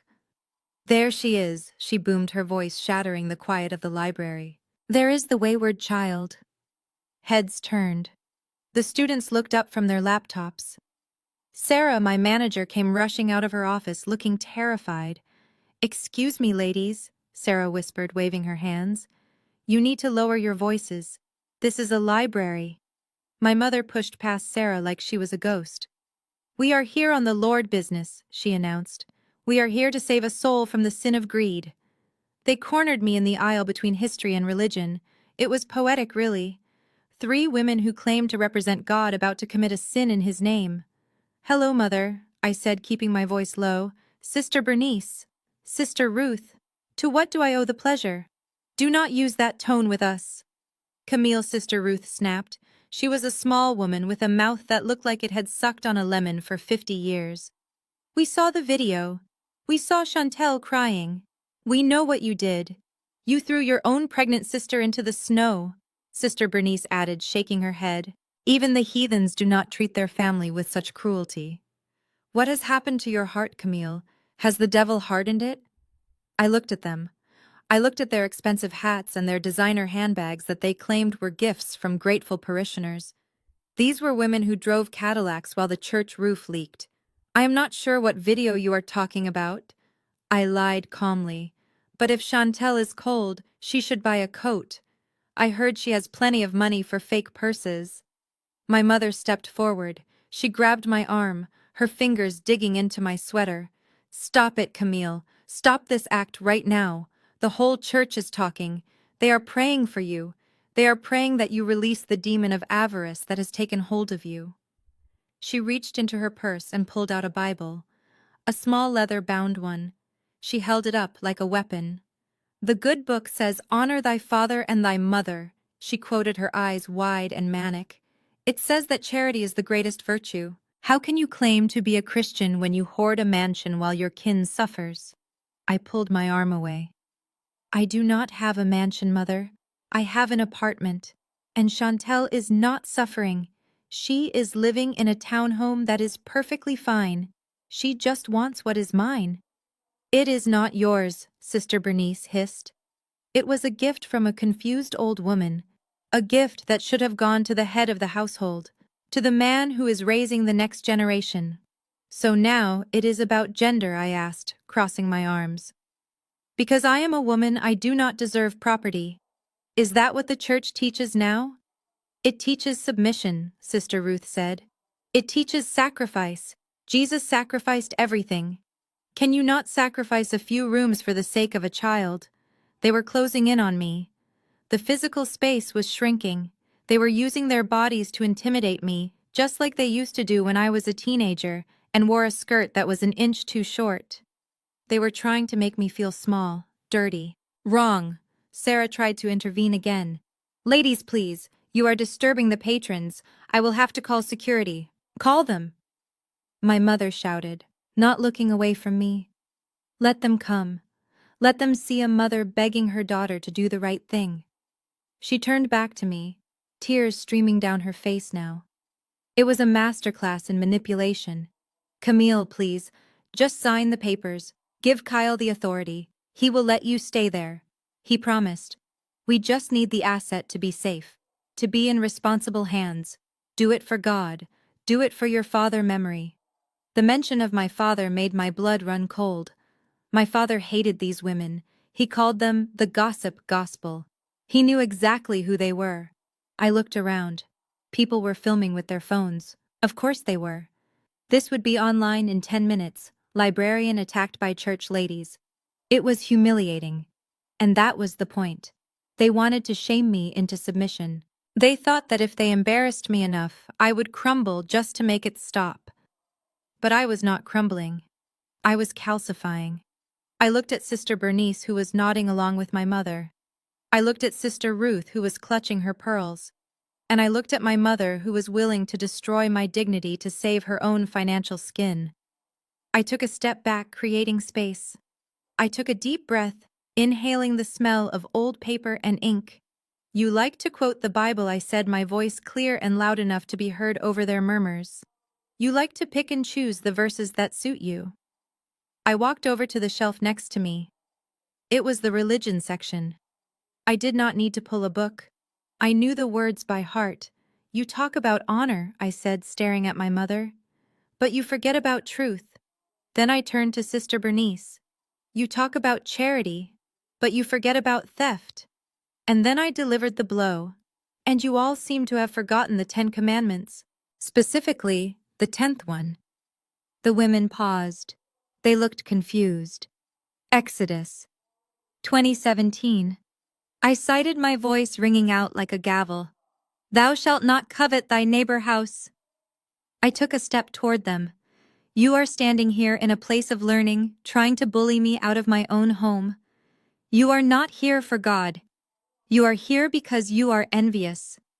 You are here because you cannot stand that the black sheep of the family has something the golden child does not." My mother's mouth opened, but no sound came out. "Thou shalt not covet," I repeated harder this time. "You are coveting my apartment. You are coveting my peace. And you are using the Lord's name to cover up your own greed." Sister Bernice's face turned a deep shade of crimson. "How dare you, you insolent little—" "Get out," I said, cutting her off. I pointed to the door. "Get out of my library, get out of my face, and do not ever come back here with your hypocrisy. If you want to pray, pray for your own souls, because from where I am standing, they look very dark." The silence that followed was absolute. The students had stopped typing. The homeless men had woken up. Sarah was standing with her mouth open. My mother looked around. She saw the phones pointing at her. She saw the judgment in the eyes of the strangers. She realized that her performance had backfired. She was not the victim here. She was the aggressor. She straightened her hat. Her hands were shaking. "You will regret this, Camille," she whispered venomously. "You will die alone in that tower. And God will judge you." "I think he is judging right now, Mother," I replied. "And I like my odds better than yours." "Come, sisters," my mother said, spinning on her heel. "We are leaving. There is no spirit of the Lord in this place." They marched out as quickly as they had arrived. The click of their heels sounded less like an army and more like a retreat. As the automatic doors closed behind them, a slow applause started. It began with one student in the back and then spread. People were clapping. I did not bow. I did not smile. I felt sick. Sarah walked over to me. "Camille," she said softly, "I am so sorry. Are you okay?" I nodded, adjusting my cardigan. "I am fine, Sarah. I am sorry about the noise." "Take the rest of the day off," she said. "Go home." Home. The word tasted bitter. I went to the break room to get my coat. My hands were trembling as I buttoned it. They had tried to use my faith against me. They had tried to use my workplace against me. But they had made a fatal mistake. By coming here, by causing a scene, they had pushed me past the point of no return. I had been holding back. I had been trying to be strategic. But now I was going to be biblical. I pulled out my phone. I saw the text from Vance, the private investigator. He had the address of the loan shark. He had the proof of the forgery. And he had found something else. Something about Kyle and the church funds that Sister Bernice managed. I smiled. It was a cold, dangerous smile. They wanted to talk about commandments. Fine. I was about to teach them about Judgment Day. I sat in the driver's seat of my Mercedes G-Wagon parked 3 blocks away from the library. The heated leather seats were the only thing keeping the chill of the Chicago winter at bay. My hands were gripping the steering wheel so tight my knuckles were white. The confrontation with the church council had drained me, but it had also clarified something. They were not just mean. They were desperate. People do not humiliate themselves in public like that unless they are running out of time. My phone chimed on the dashboard mount. It was a secure email notification from Vance. The subject line was simple: K. Miller Financials Priority Red. Priority Red meant imminent danger or criminal activity. I took a deep breath and opened the file. The document was 20 pages long, a comprehensive autopsy of a man who had been pretending to be a king while living like a pauper. I scrolled past the credit score, which was in the low 400s. I scrolled past the list of maxed-out credit cards from banks I had never even heard of. And then I stopped at the employment section. Kyle Miller. Occupation: unemployed. Last verified employment was 3 years ago as a junior sales associate at a used car dealership. He had been fired for altering odometers. I felt a cold laugh bubble up in my throat. A tech entrepreneur. A visionary building an empire. He was a fraud who had not earned a legitimate paycheck since the Obama administration. But the real horror was in the liabilities section. Vance had done a deep dive into the dark web and offshore accounts. Kyle had an addiction, but it was not just cryptocurrency. It was online high-stakes poker. He had been gambling with money he did not have on servers hosted in Russia and the Cayman Islands. I looked at the loss column. It was staggering. He had burned through my mother retirement fund. He had burned through the second mortgage on her house, and he was still in the hole. I scrolled to the bottom of the report where Vance had highlighted a figure in bright yellow. Total outstanding debt to unregulated private lenders: $450,000. I stared at the number. The world seemed to stop spinning. $450,000. The exact price Aunt Vivian had paid for my apartment. The math was too perfect. It was not a coincidence. It was a ransom note. I read the notes Vance had typed below the figure. Subject owes this amount to the syndicate, a local organized crime group involved in loan sharking. Intercepted chatter indicates a deadline. Subject has been given 1 week to pay the principal in full or face physical consequences. Deadline is this Sunday. Sunday. That was 3 days away. Everything suddenly clicked into place. The desperation, the break-in, the rushed renovation. Kyle did not want to live in the legacy tower. He did not care about a nursery for the baby. He did not care about open-concept walls or natural light for Chantel videos. He wanted the title. He wanted his name on the deed so he could flip the property immediately. He would sell it for cash probably below market value, just to get the $450,000 he needed to save his own legs from being broken. He was going to sell my home out from under me to pay off a gambling debt to the mafia. And Chantel, did she know? I looked at the supplementary report on her. There were transfers from her personal account to Kyle. Small amounts. $50. $100. She was bleeding herself dry for him. But there was no evidence she knew about the sharks. She probably believed the lie that he was just having cash flow issues with his startup. She was a pawn. A pregnant pawn in a game that could get her killed. I looked out the window at the gray sky. Snow was starting to fall again. He was a drowning man, and drowning men will climb on top of anyone to get a breath of air, even their own family. My mother screaming at me in the library made sense now. Kyle must have told her some version of the truth. Maybe not the mafia part, but definitely the part about losing the house. She was terrified. She was backed into a corner. For a second I felt a pang of pity, just a second. But then I remembered the sledgehammer. I remembered the way he mocked my job. I remembered him calling me an angry black woman to the police. I remembered him forging my signature on the loan documents, putting me in the crosshairs of his debt. He was not just a victim of addiction. He was a predator. He was willing to destroy my life to save his own skin without a shred of remorse. If I went to the police with this report, they would arrest him for fraud. But that would take time. Investigations take months. By then, the loan sharks might have already made a move. Or worse, Kyle might disappear with whatever cash he could steal from my mother. No, I needed something faster. I needed something final. I needed to expose him in front of everyone. I needed to strip away his mask so completely that even my mother's delusional denial could not save him. I looked at the date on the calendar. Saturday. The housewarming party. Kyle had sent out invites this morning.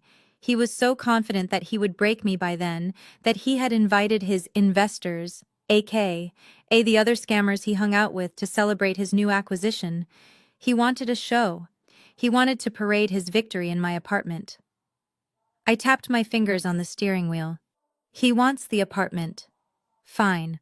I will give him the apartment. I picked up my phone and opened the text thread with my mother. My thumb hovered over the screen. I knew exactly what I needed to say. I needed to play the defeated daughter. The beaten dog, Mom, I typed. Mom, you win. The pressure is too much.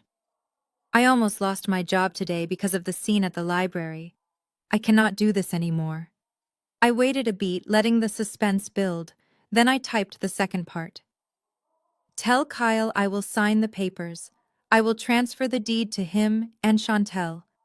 Just please tell the church ladies to stop calling me.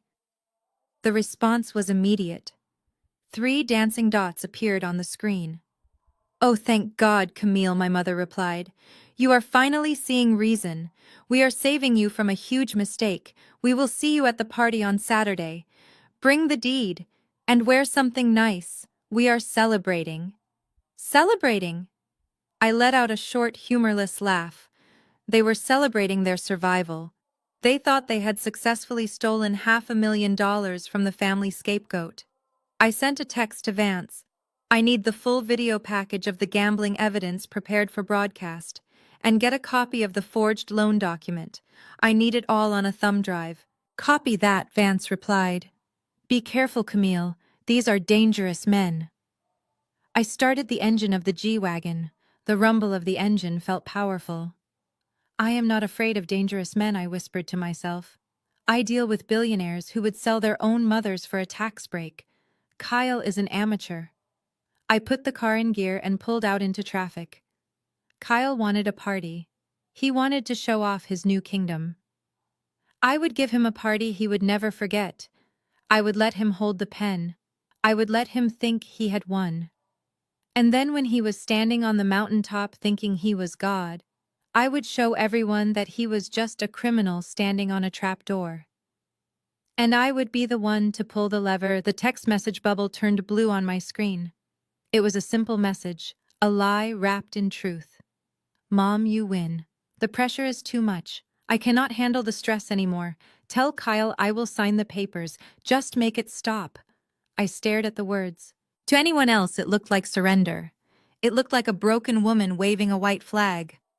But to me, it looked like bait. I placed the phone on the passenger seat of my G-Wagon and waited. I did not have to wait long.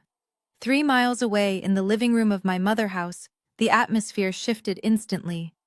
I knew exactly what was happening because I had tapped into the baby monitor system Chantel had set up in the living room for testing. She wanted to be able to hear the baby from the kitchen, but right now she was broadcasting her own conspiracy. I adjusted the volume on my tablet and listened. Did she really say that? That was Chantel's voice, shrill and excited. Let me see the phone, Mom. Read it and weep, my mother voice crowed. She sounded like she had just won the lottery. I told you she would break. Camille acts tough, but deep down she is weak. She cannot handle conflict. The moment the church turned on her, she folded like a cheap lawn chair. There was a sound of movement. Heavy footsteps. That would be Kyle. Let me see that. Kyle's voice was rough, urgent. He read the text out loud, mumbling the words. I will sign the papers. I heard a loud slap like a hand hitting a table. Yes, Kyle shouted. Yes, finally.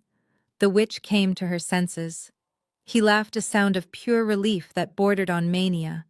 I knew she would cave. I knew it.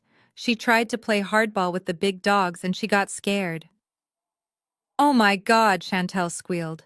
We are getting the apartment. We are actually getting it. I can finally start my mommy vlog.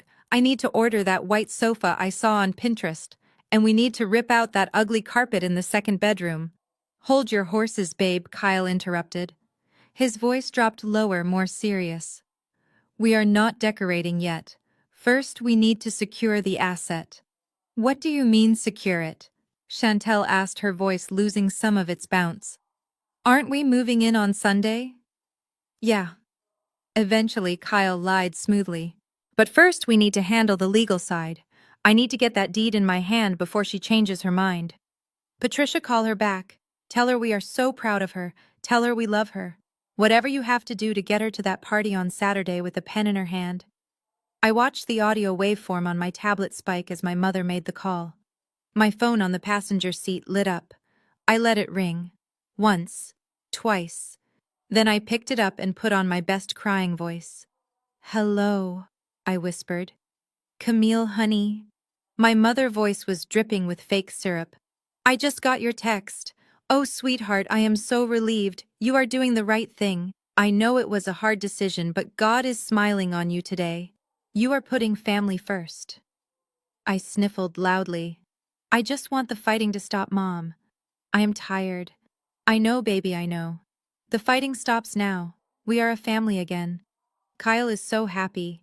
He wants to throw a big celebration on Saturday. A housewarming party. We will sign the papers there surrounded by love. Does that sound okay? Yes, Mom, I said. That sounds fine. Good girl, we will see you then. Wear something pretty, we love you. She hung up. On the tablet, I heard the disconnect tone. Then I heard my mother's true voice return. She is coming. She is bringing the deed. Get the champagne, Kyle shouted. The good stuff, not the trash we gave the guests. I heard the pop of a cork. I heard glasses clinking. They were toasting. They were drinking to my defeat. They were drinking to the theft of my property. Cheers to us, Kyle said. Cheers to the Carter family empire. And cheers to Camille for being the useful idiot we always knew she was. I sat in my car in the cold darkness and felt a smile spread across my face. A useful idiot? Is that what they thought? But then the conversation in the house took a turn. Babe, I need to make a few calls, Kyle said. To the movers and the lawyers, you guys keep celebrating. I will be right back. I heard a door close. The sound of the party muffled. Kyle had stepped into the garage or the back porch. I switched feeds on my tablet. I had not just tapped the baby monitor. Thanks to Vance, I had a clone of Kyle's SIM card. I could hear every call he made. I listened as the line rang. It was a different ringtone, harsh, mechanical. This is Marco. A deep, gravelly voice answered. Marco, it is Kyle. Kyle's voice was different now. It was not the arrogant tone he used with me. It was desperate pleading. Fast. Kyle. Marco sounded bored. It is Thursday, Kyle. You have 3 days. Do you have my money? I have something better, Marco. I have the asset. The deal is done. She agreed to sign over the title on Saturday. I do not want an apartment, Kyle. I want cash. 450 large, plus the VIG. I know, Kyle stammered. Listen, I already have a buyer lined up. A cash buyer. He is willing to take the unit for 350. Fast close. No inspection. 350, Marco repeated. Marco. The unit is worth 450. You are taking $100,000 loss. I do not care, Kyle snapped. I just need to pay you guys off. The 350 covers most of the principal. I can get the rest from my mother-in-law credit cards. I just need you to call off the dogs. So you are selling the place immediately? Marco asked. The second the ink is dry on Saturday, Kyle said. I have the papers drawn up. I get the title at 6 p.m. I sell it to your guy at 7 p.m. You get your money by Monday morning. And what about your wife? Marco asked. Where is she going to live? Kyle laughed. A cold, heartless sound. She can live with her mother for all I care. She does not know I am selling. She thinks we are moving in. Once I pay you guys off, I will tell her the market crashed or something. I will make up a lie. I am good at that. Just give me until Monday. There was a silence on the line. I held my breath. Monday morning, Kyle. Marco said, if the money is not in the account by noon, we are not coming for the house. We are coming for your knees. Understood, Kyle said. Monday. Done. The line clicked dead. I sat back in my seat. The adrenaline was pumping through my veins like jet fuel. I had him. I had him on tape admitting to conspiracy to commit fraud. I had him admitting that he was going to sell the property immediately for a loss just to save his own skin. I had him admitting that he was going to leave his pregnant wife homeless and lie to her about it. He was not just stealing from me. He was betraying everyone. He was selling out Chantel. He was selling out my mother. He was burning the entire family to the ground to cover his gambling debts, and he was doing it all for $350,000. He was willing to lose $100,000 of equity just for speed. That was how desperate he was. I looked at the tablet. In the living room, my mother and Chantel were laughing. "I cannot believe we are going to live in the Legacy Tower," Chantel was saying. "I am going to paint the nursery pale yellow." "You deserve it, sweetie," my mother cooed. "You are the special one." Camille never appreciated nice things anyway. They had no idea. They were celebrating a victory that was actually their execution. I disconnected the feed. I had heard enough. I started the car. The engine roared to life, a beast waking up. Kyle wanted a quick sale. He wanted a cash buyer. Well, I knew a few cash buyers, but they weren't the kind Kyle was hoping for. I drove toward the city, my tires crunching on the fresh snow. Saturday was going to be spectacular. Kyle thought he was walking into a coronation. He thought he was going to sign a paper and become a king. He did not know that the pen I was going to hand him was not for a deed. It was for a confession. I looked at my reflection in the rearview mirror. My eyes were bright. My jaw was set. "I am coming for you, Kyle," I whispered. "And I am bringing the receipts." The countdown to the housewarming party had begun, and it was going to be a bloodbath. The bass from the Bluetooth speakers was vibrating the floorboards of the penthouse apartment. It was a deep, thumping rhythm that felt completely out of place in the refined elegance of the Legacy Tower. I stood in the hallway, outside the elevator, for a moment listening to the noise. It sounded less like a housewarming party and more like a fraternity kegger. I adjusted the cuff of my jacket. I was not wearing my usual oversized beige cardigan or the sensible flats I wore to the library. Tonight, I was wearing a bespoke Tom Ford tuxedo suit in midnight blue. It was tailored to within an inch of its life, hugging my frame with a sharpness that commanded attention. On my wrist sat a Patek Philippe Nautilus watch with a rose gold face. It cost more than Kyle's entire life earnings, but tonight it was just a subtle accessory. Behind me stood Marcus and Andre. Two men the size of vending machines dressed in black suits with earpieces coiling down their necks.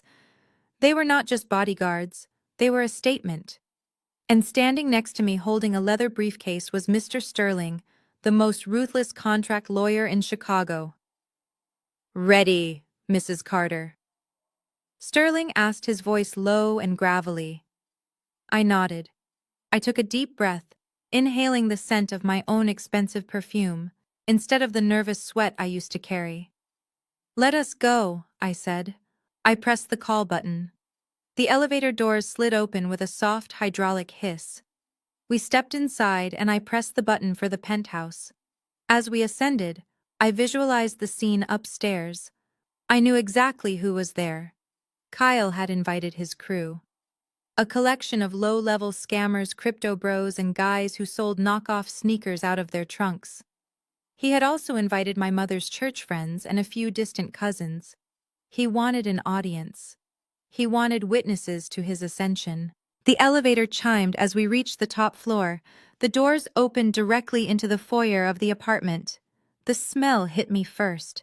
Cheap marijuana smoke mixed with expensive catering. The room was packed. People were spilling drinks on my hardwood floors. Someone was using a coaster as a frisbee. In the center of the room, holding court by the fireplace, was Kyle. He was wearing a suit that was too shiny and a size too small. He held a glass of champagne in one hand and a cigar in the other. He looked manic. His eyes were darting around the room, checking the time every 30 seconds. He was sweating despite the air conditioning. My mother Patricia was standing next to him, beaming like she had just been crowned queen. She was pointing out the view to Sister Bernice, acting as if she had personally built the skyline of Chicago. And then they saw me. The chatter died down slowly, spreading outward from the foyer like a ripple in a pond. People stopped drinking. The music seemed to fade into the background. I stepped out of the elevator. My heels clicked against the marble floor with a sound that was sharp and deliberate. Click, click, click. I did not walk with my head down. I did not hunch my shoulders. I walked with the stride of a woman who owned the building. Marcus and Andre fanned out behind me, crossing their arms and scanning the room with professional menace. Mr. Sterling stood by my side, his face unreadable. My mother dropped her wine glass. It shattered on the floor, spraying red wine onto her shoes, but she did not even notice. She was staring at me. She was staring at the suit, the hair which was styled in a sleek, powerful bob, the diamonds in my ears. "Camille," she whispered. Kyle spun around. His eyes went wide. For a second, I saw pure, unadulterated fear. He looked at the bodyguards. He looked at the lawyer. He saw the predator entering the room.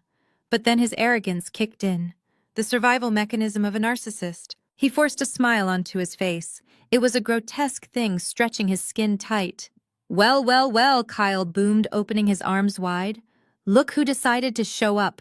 The prodigal sister." He walked toward me, stepping over the broken glass.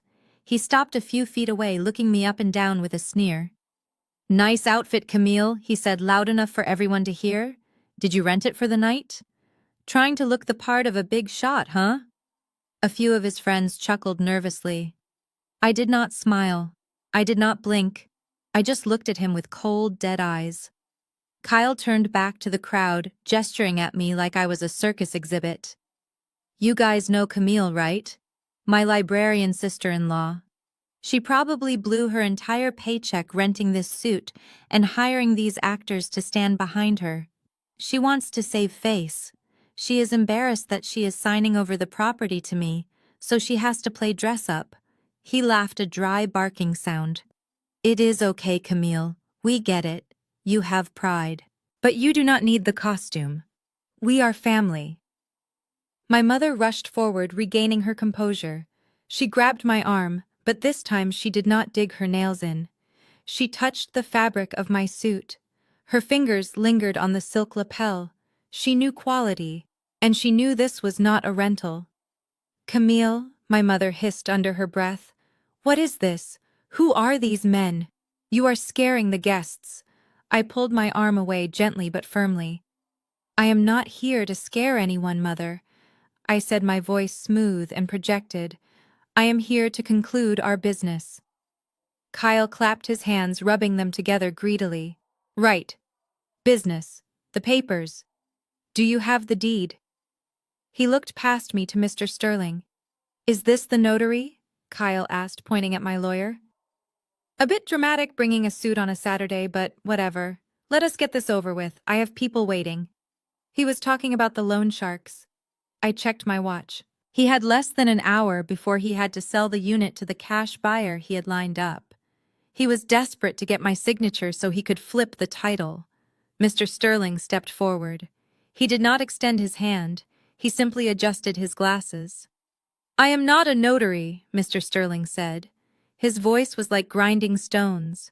"I am Ms. Carter, personal counsel, and we are not here to sign a transfer deed." Kyle's smile faltered. "What? What do you mean? We had a deal." She sent the text. I looked at Kyle. I looked at Chantel, who was sitting on the sofa looking confused. She was rubbing her belly, staring at my watch. She was the only one in the room who seemed to realize that the watch cost more than the apartment she lived in. "We need to talk, Kyle," I said. "In private." "No," Kyle snapped. "No private talks. You sign the papers right here, in front of everyone. You promised Camille. Do not try to back out now." He was panicking. He needed the public pressure. He thought that if he made a scene, I would crumble again. "Sign it," he shouted, pointing at the kitchen island where a stack of documents lay waiting. "Sign the damn papers, Camille. Stop acting like you are someone important. You are a nobody. You are a broke, lonely librarian who got lucky with a gift from a crazy old lady. Now give it to the people who deserve it." The room was deadly silent. Even the music had been turned off. All eyes were on me. My mother looked terrified. Chantel looked worried. Kyle looked like a man on the edge of a cliff. I walked over to the kitchen island. I picked up the pen. Kyle let out a breath. He sagged with relief. He thought he had won. But I did not sign the paper. Instead, I picked up the remote control for the massive 80-inch television mounted on the wall. The television that was currently playing a slideshow of Chantel maternity photos. I turned to the crowd. Kyle is right, I said. I am a librarian. I paused, letting the words hang in the air. And as a librarian, I believe in the importance of records, of documentation, of truth. Kyle's face fell. What are you doing? I pointed the remote at the screen. I brought a little housewarming gift of my own, I said. I think you should all see it. Especially you, Mother. I pressed the button. The maternity photos disappeared. The screen went black for a second. And then a video began to play. It was grainy footage from a hidden camera. But the audio was crystal clear. It was Kyle's voice. And he was not talking about nurseries. The room gasped. And for the first time that night, Kyle stopped looking at his watch. He started looking at the door. But Marcus and Andre had already moved to block the exit. The party was over. The trial had begun. The Mont Blanc pen felt heavy in my hand. It was black and sleek with a gold tip. A gentleman pen. Kyle had probably stolen it from the jacket pocket of one of the investors he was trying to con. He shoved it toward me, his eyes manic and wide. "Sign it, Camille," he hissed. "Do it now." He held up his phone with his other hand. The ring light attached to the case was blindingly bright. He was live streaming. He was broadcasting this moment to his followers, to his creditors, and to the world. He wanted everyone to see the moment he broke me. "Say hi to the camera," Camille, Kyle announced, his voice booming with fake charisma. "Everyone look. My sister-in-law is about to make the smartest decision of her life. She is signing over the deed to keep the property in the family. We are so proud of her for knowing her place." The comments were scrolling up the side of his screen. I could see them reflecting in his glasses. Laughing emojis, fire emojis, people cheering for the man who was about to rob a woman blind. My mother Patricia stood next to him, clutching her pearls. She looked nervous but hopeful. "Just sign it, baby," she whispered. "Then we can eat cake. Then everything will be okay." I looked down at the document on the marble island. It was a quitclaim deed. It would transfer all rights and ownership of Unit 21B to Kyle Miller and Chantel Miller for the sum of $1. $1. That was what they thought I was worth. I uncapped the pen. The room went silent. The only sound was the hum of the refrigerator and the distant wail of a siren somewhere in the city below. Kyle leaned in closer, the camera lens inches from my face. He wanted to catch the tear rolling down my cheek. He wanted the money shot. But I did not cry. I set the pen down on the counter. A sharp click that echoed in the quiet room. Kyle's smile twitched. "What are you doing?" "Pick it up." I reached past the pen. I reached past the deed. And I picked up the wireless microphone that was sitting next to the DJ booth Kyle had set up in the corner. I turned it on. A high-pitched feedback squeal cut through the air, making everyone wince. Kyle lowered his phone slightly. "Camille, stop playing games. Put the mic down." I walked to the center of the room. I stood in front of the floor-to-ceiling windows that offered a panoramic view of the frozen Lake Michigan. The city lights were twinkling behind me like diamonds. I looked like I was standing in the sky. I looked at the crowd. I saw the greed in their eyes. I saw the judgment. And I saw the confusion. "This building is beautiful, isn't it?" I said into the microphone. My voice was amplified, filling every corner of the penthouse. "The Legacy Tower." One continued walking slowly back and forth. "It is a marvel of modern engineering, steel-reinforced concrete, triple-pane glass imported from Germany. It was built to withstand the harshest winters and the strongest winds." Kyle laughed nervously. Okay, thanks for the architecture lesson, Bill Nye. Now sign the paper. I ignored him. But the most interesting thing about this building is not the steel, I said. It is the bylaws, specifically the covenants regarding ownership and transfer of title. I turned to face Kyle directly. You see, Kyle? This unit has a very specific clause attached to it. It is called the developer right of first refusal. Kyle scoffed. He rolled his eyes at his friends. She is speaking gibberish. She is stalling. It means I explained, my voice hardening, that no unit in this building can be sold or transferred without the express written permission of the primary investment group. And unfortunately for you, the primary investment group has flagged this transaction as fraudulent. Kyle's face turned red. You are lying. Aunt Vivian bought this place with cash. She owns it free and clear. She can give it to whoever she wants. And she gave it to you, and now you are giving it to me. That is how it works. He marched over to me and tried to grab the microphone. Marcus, my bodyguard, stepped in front of him. Kyle bounced off Marcus' chest like a rubber ball. Sit down, Kyle, I commanded. And turn your camera around. You are going to want to record this part. I looked at my mother. She was pale, her hands trembling. Mom, you always ask me why I spent so much time at the library. You thought I was shelving books for minimum wage. You were ashamed of me. I took a step closer to them. I wasn't shelving books. I was reading them. I was reading about market trends. I was reading about historical valuations. And I was building a business. I turned back to Kyle. Aunt Vivian did buy this apartment, Kyle. That part is true, but she did not buy it from the general market. She bought it from the developer. So what? Kyle screamed. Who cares? I care, I said softly, because she bought it from me. The room went dead silent. It was a silence so profound, you could hear the ice melting in the glasses. Kyle blinked. What? I am not just the owner of Unit 21B, I said. I am the silent partner in CC Holdings. We own 15% of the Legacy Tower. I am the secondary developer of this entire building. I gestured to the walls around us. I picked out this marble, Kyle. I chose these light fixtures. I approved the floor plan you want to destroy. And I approved the sale to Aunt Vivian because she is the only person in this family who treated me with respect. Kyle shook his head violently.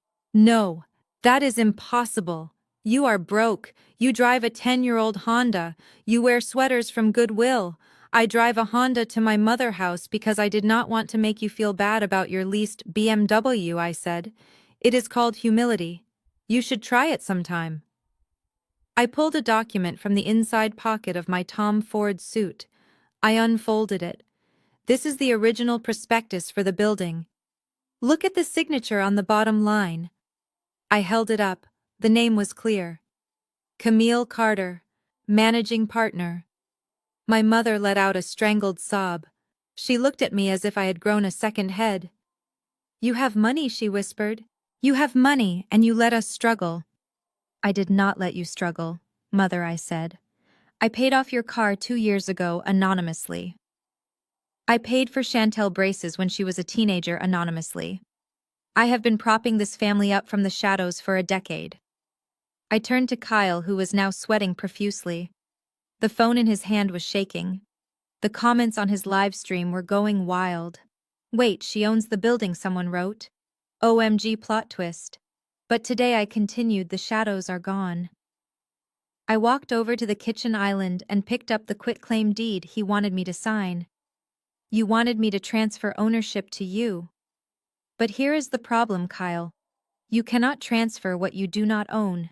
And you certainly cannot sell a property that is currently under federal investigation for mortgage fraud. Kyle dropped his phone. It hit the floor with a crack, but it kept recording. It was filming his shoes. It was filming his collapse. Federal investigation, he whispered. Yes, I said. Because when you forged Aunt Vivian's signature on that power of attorney, you did not just commit a state crime. You tried to defraud a stakeholder in the building, me. And I take my investments very seriously. I looked at the crowd of scammers and church ladies. This party is over, I announced, and so is Kyle lease on freedom. Kyle looked at the door. He looked at the window. He looked like a rat in a trap. You cannot do this, he stammered. I have people waiting. I have a buyer. I said. I know about Marco. I know about the $350,000, and I know about your knees. Kyle's eyes bulged. How? Because I own the building, Kyle. I see everything. I pointed the remote at the 80-inch television screen that dominated the living room wall. Until a moment ago, it had been displaying a slideshow of Chantel maternity photos, a loop of soft focus images showing her and Kyle looking like the perfect happy couple. The guests had been cooing over them, remarking on how blessed the family was. Now the screen was black. A heavy, expectant darkness filled the room. Kyle took a step toward me, his hand outstretched. Give me the remote, Camille. This isn't funny. You are ruining the party. I did not flinch. I did not back down. I simply pressed the play button. The screen flickered to life. The audio boomed through the surround sound speakers, clear and crisp. It was not a professional video. It was footage taken from a cell phone sitting on a sticky bar table. The angle was slightly tilted, aimed up at Kyle's face. He was holding a whiskey sour, and his arm was draped around a woman who definitely was not my sister. She had long red hair and was wearing a dress that left very little to the imagination. The room gasped collectively. It was a sound like all the air being sucked out of the penthouse at once. On the screen, Kyle leaned in and kissed the woman on the neck. She giggled and pushed him away playfully. "Babe, stop," she said, her voice tinny but audible. "You said you were going to leave her months ago. When are we actually going to go to Cabo?" "I am tired of waiting." Kyle laughed on the video, taking a long swig of his drink. "Relax, Misty. It is happening this weekend. I just have one last play to run." "What play?" the woman asked, running a finger down his tie. "The mother-in-law play." Kyle slurred. "God, you should see this old hag Misty. Her name is Patricia. She thinks I am the Messiah or something. I told her I needed to secure the family legacy, and she literally handed me the keys to her house. I mortgaged it to the hilt." In the real world, my mother let out a sound that was half whimper, half scream. She brought her hands to her mouth, her eyes wide with horror. On the screen, Kyle continued oblivious to the destruction he was causing in the future. "She is so stupid, it is almost sad. She thinks I am investing the money in tech. I blew it all on the tables in Macau last month, but who cares? Now her other daughter, the ugly one, just got gifted a luxury condo." He paused to laugh again, a cruel, mocking sound. "The ugly one is going to sign it over to me on Saturday. She is a doormat. Once I get the title, I am flipping it immediately. Selling it for cash." "And then what?" Misty asked. "And then," Kyle said, grinning like a shark, "and then I take the cash. I pick you up, and we disappear to Rio. No forwarding address."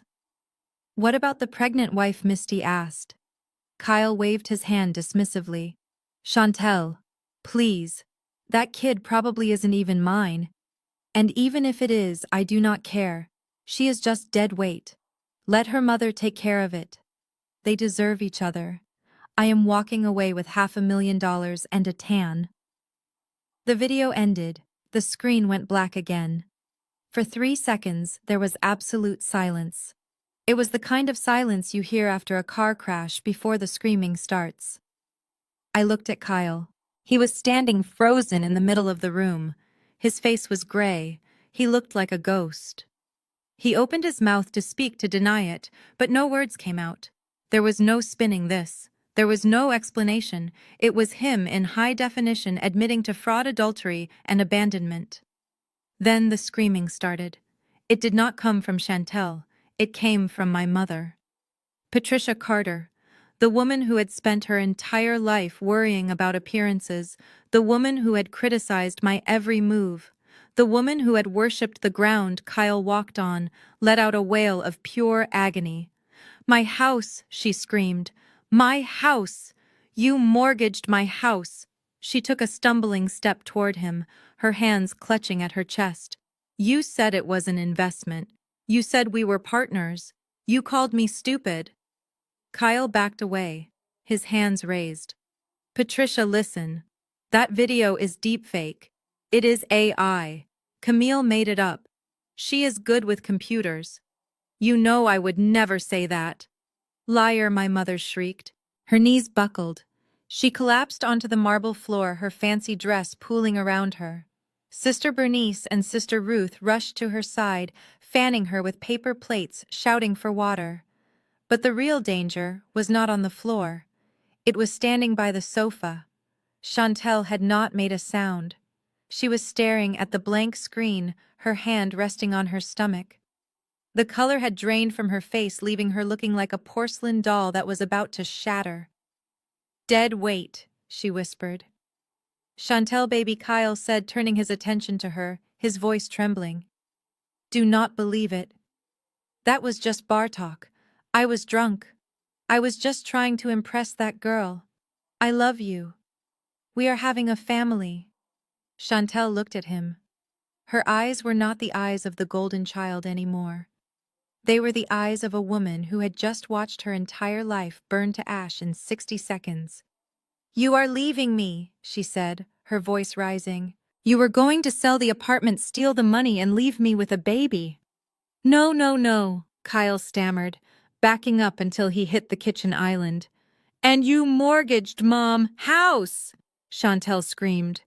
We are homeless. You made us homeless. Something inside Chantel snapped.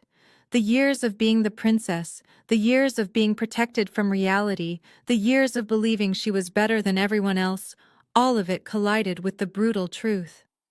She let out a feral scream and launched herself across the room. It happened so fast Marcus and Andre barely had time to react. Chantel flew at Kyle, her fingernails extended like claws. She collided with him, scratching at his face, tearing at his shiny suit. You bastard! She screamed, raking her nails down his cheek, drawing blood. You liar! You thief! I gave you everything! Kyle tried to push her off, but she was fueled by the rage of a mother protecting her young, and a woman scorned.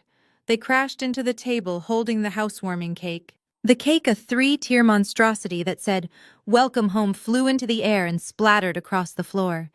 Get off me, you crazy witch! Kyle yelled, shoving her hard. Chantel stumbled back, slipping on the frosting, but she did not stop. She grabbed a bottle of champagne from the counter and swung it. It missed his head by an inch, shattering against the granite countertop. Glass flew everywhere. The guests were screaming now, scrambling toward the elevator, trying to escape the chaos. People were holding up their phones, live streaming the brawl to the world. Stop it! I shouted, my voice cutting through the noise. Marcus, separate them. My bodyguards moved in. Marcus grabbed Kyle, pinning his arms behind his back. Andre gently restrained Chantel, who was sobbing uncontrollably, her mascara running down her face in black rivers.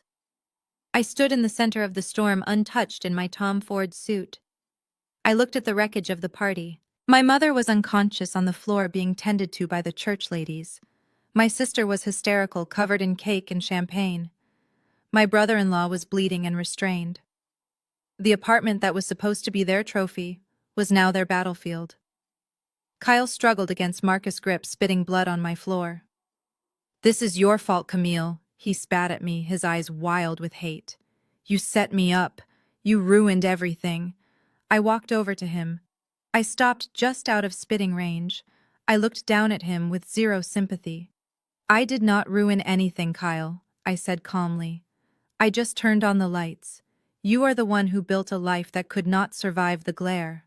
I turned to Mr. Sterling, my lawyer. Call the police, I said, and tell them to bring a paramedic for my mother. I looked at Chantel.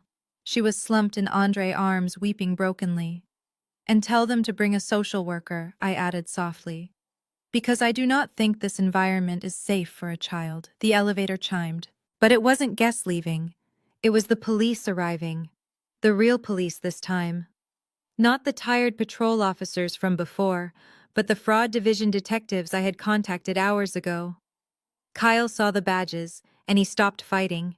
He slumped in Marcus' grip, his arrogance finally extinguished. I walked to the window and looked out at the city. Behind me, I heard the click of handcuffs. I heard my mother groaning as she woke up to a nightmare she had helped create. The party was definitely over, but the cleanup was just beginning. The elevator chimed, but it did not sound like a welcome bell. It sounded like a gavel striking a sounding block. The doors slid open and 4 men stepped out. These were not the tired patrol officers who had dismissed me earlier. These men wore dark suits that cost more than Kyle's car, and they carried the heavy air of federal authority. They were detectives from the Economic Crimes Unit, and they walked into the room with the precision of a SWAT team. Kyle saw them, and the color drained from his face so fast he looked like a corpse standing upright. He tried to take a step back, but he bumped into the kitchen island where the ruins of the celebration cake lay smashed. "Kyle Miller," one of the detectives said. His voice was not loud, but it cut through the room like a knife. Kyle tried to speak, but his voice cracked. "Who are you?" "I am Detective Stone," the man said, flashing a gold badge. "You are under arrest for wire fraud, bank fraud, grand larceny, and forgery." The words hung in the air. Fraud, larceny, forgery. They were heavy words. Uglier words. Kyle looked around the room frantically. He looked at his friends who were now staring at the floor, trying to make themselves invisible. He looked at Chantel, who was sobbing in the arms of my bodyguard. And then he looked at me. "This is a mistake," Kyle stammered, his hands shaking. "My sister-in-law is confused. This is a family dispute. We were just joking around." Detective Stone did not smile. He did not blink. He pulled a pair of steel handcuffs from his belt. The metal caught the light of the chandelier. "We have the bank records, Mr. Miller. We have the IP logs from the offshore gambling sites. And we have a sworn statement from the notary whose seal you stole. This is not a dispute. This is a felony. Turn around and place your hands behind your back." "No!" Kyle screamed. He tried to run. It was a pathetic attempt. He lunged toward the balcony door as if he could fly away like a superhero. But Marcus, my bodyguard, simply stuck out a foot. Kyle tripped and crashed face first onto the marble floor. Before he could scramble up, Detective Stone was on top of him. He yanked Kyle's arms back with professional force. The click of the handcuffs ratcheting shut was the loudest sound I had ever heard. Click, click, click. It was the sound of my freedom. Kyle was hauled to his feet. His nose was bleeding from the fall, and his expensive suit was covered in dust. The arrogance was gone. The swagger was gone. The man who had mocked my job and threatened my safety was replaced by a terrified child. "Camille," he shouted, his eyes locking onto mine. "Camille, tell them. Tell them I am a businessman. Tell them I can pay it back. I just need more time." I stood there in my Tom Ford suit, my arms crossed. I looked at him with the same disinterest I would show a book with a broken spine. "I cannot tell lies to the police, Kyle," I said calmly. "That would be obstruction of justice." "Please," Kyle begged, tears streaming down his face, mixing with the blood. "We are family. You cannot let them take me to jail. I will die in there. Look at Chantel. She is pregnant. Do it for the baby." I looked at Chantel. She was not looking at Kyle. She was looking at the handcuffs. She was looking at the reality of her life crumbling. "You should have thought about the baby before you gambled away her future," I said. "Officer, take him away." As the detectives dragged him toward the elevator, Kyle began to wail. It was a high-pitched, keening sound that made the guests cover their ears. He was struggling, kicking his legs, screaming that he was innocent, screaming that it was all my fault. I watched him go. I watched the elevator doors close on his screaming face. And just like that, the monster under the bed was gone. But the nightmare was not over. I turned back to the room. The guests were frozen. Nobody knew what to do. They had come for a party and witnessed a funeral. And then I felt a hand on my leg. I looked down. My mother, Patricia Carter, was on the floor. She had crawled across the room on her hands and knees through the spilled champagne and the smashed cake. Her hat was askew and her eyes were wild with panic. She grabbed the hem of my trousers. "Camille," she sobbed. "Camille, Baby, please. I looked down at her. This was the woman who had told me I was unworthy, the woman who had slapped me, the woman who had chosen a thief over her own daughter. Get up, mother, I said, my voice cold. You are ruining my suit. She did not let go. She clung tighter, burying her face against my leg. You have to fix this, she wept. You have money. You said you own the building. You can pay them off. You can get Kyle a lawyer. We can fix this. I laughed. It was a short, bitter sound. Fix this, I repeated. You want me to use my money to save the man who stole yours. He is Chantel's husband. My mother pleaded, looking up at me. Her mascara was running down her cheeks, making her look like a tragic clown. We cannot let him go to prison. What will people say? What will the church say?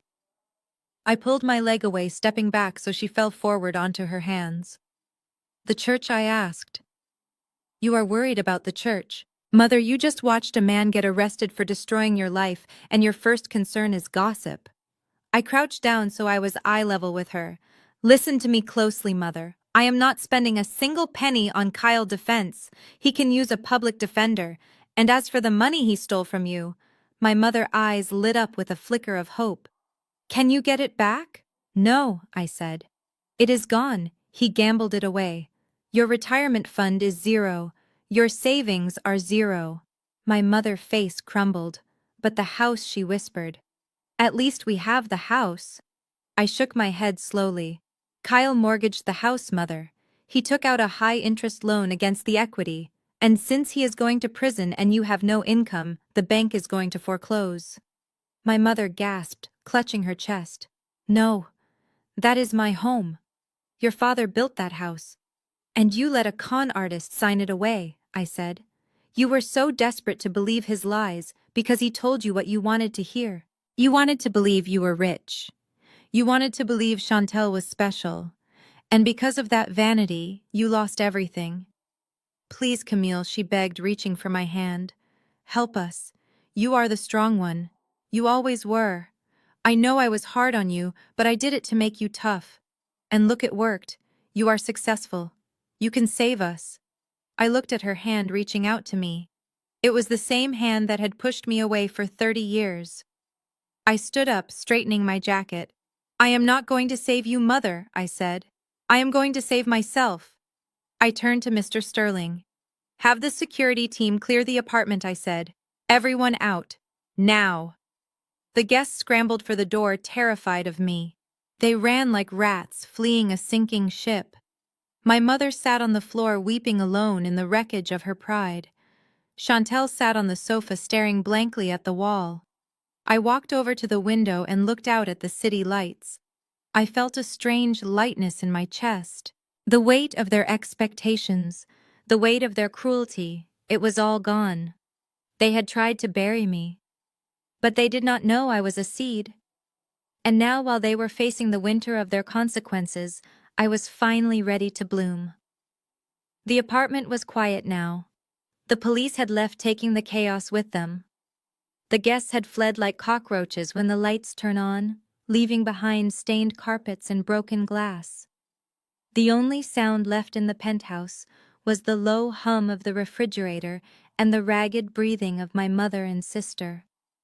Patricia was sitting on the edge of the white sofa that she had so desperately wanted to own. She looked small. The imperious woman who had commanded the church council and terrorized my childhood was gone. In her place was a frightened old woman in a ruined dress. Chantel sat beside her, staring blankly at her hands, which were still shaking from the fight. Mr. Sterling. My lawyer cleared his throat. The sound was sharp and professional, cutting through the emotional fog. He walked over to the kitchen island and opened his briefcase. The click of the latches echoed in the silence like gunshots. We have one final matter to attend to, Ms. Carter Sterling said, sliding a thick stack of documents across the marble counter. My mother looked up. Her eyes were red and swollen. What matter? She whispered hoarsely. Kyle is gone. The party is over. Can we just go home, Camille? I just want to go home and sleep. I walked over to the island and rested my hand on the documents. The paper felt cool under my fingertips. Home. I repeated the word, testing its weight. That is the problem, Mother. You do not have a home to go to. Patricia frowned, confusion warring with her grief. What are you talking about? I am talking about the house. Your father's house. I picked up the top document. It was a notice of default from the bank. It was stamped in red ink. Kyle did not just borrow money from loan sharks, I said, keeping my voice devoid of pity. He needed capital to gamble. So he used the power of attorney you gave him to take out a second mortgage on your house. And then a third. He leveraged 110% of the equity. My mother shook her head violently. No, he said those were papers for the trust. He said he was protecting the asset.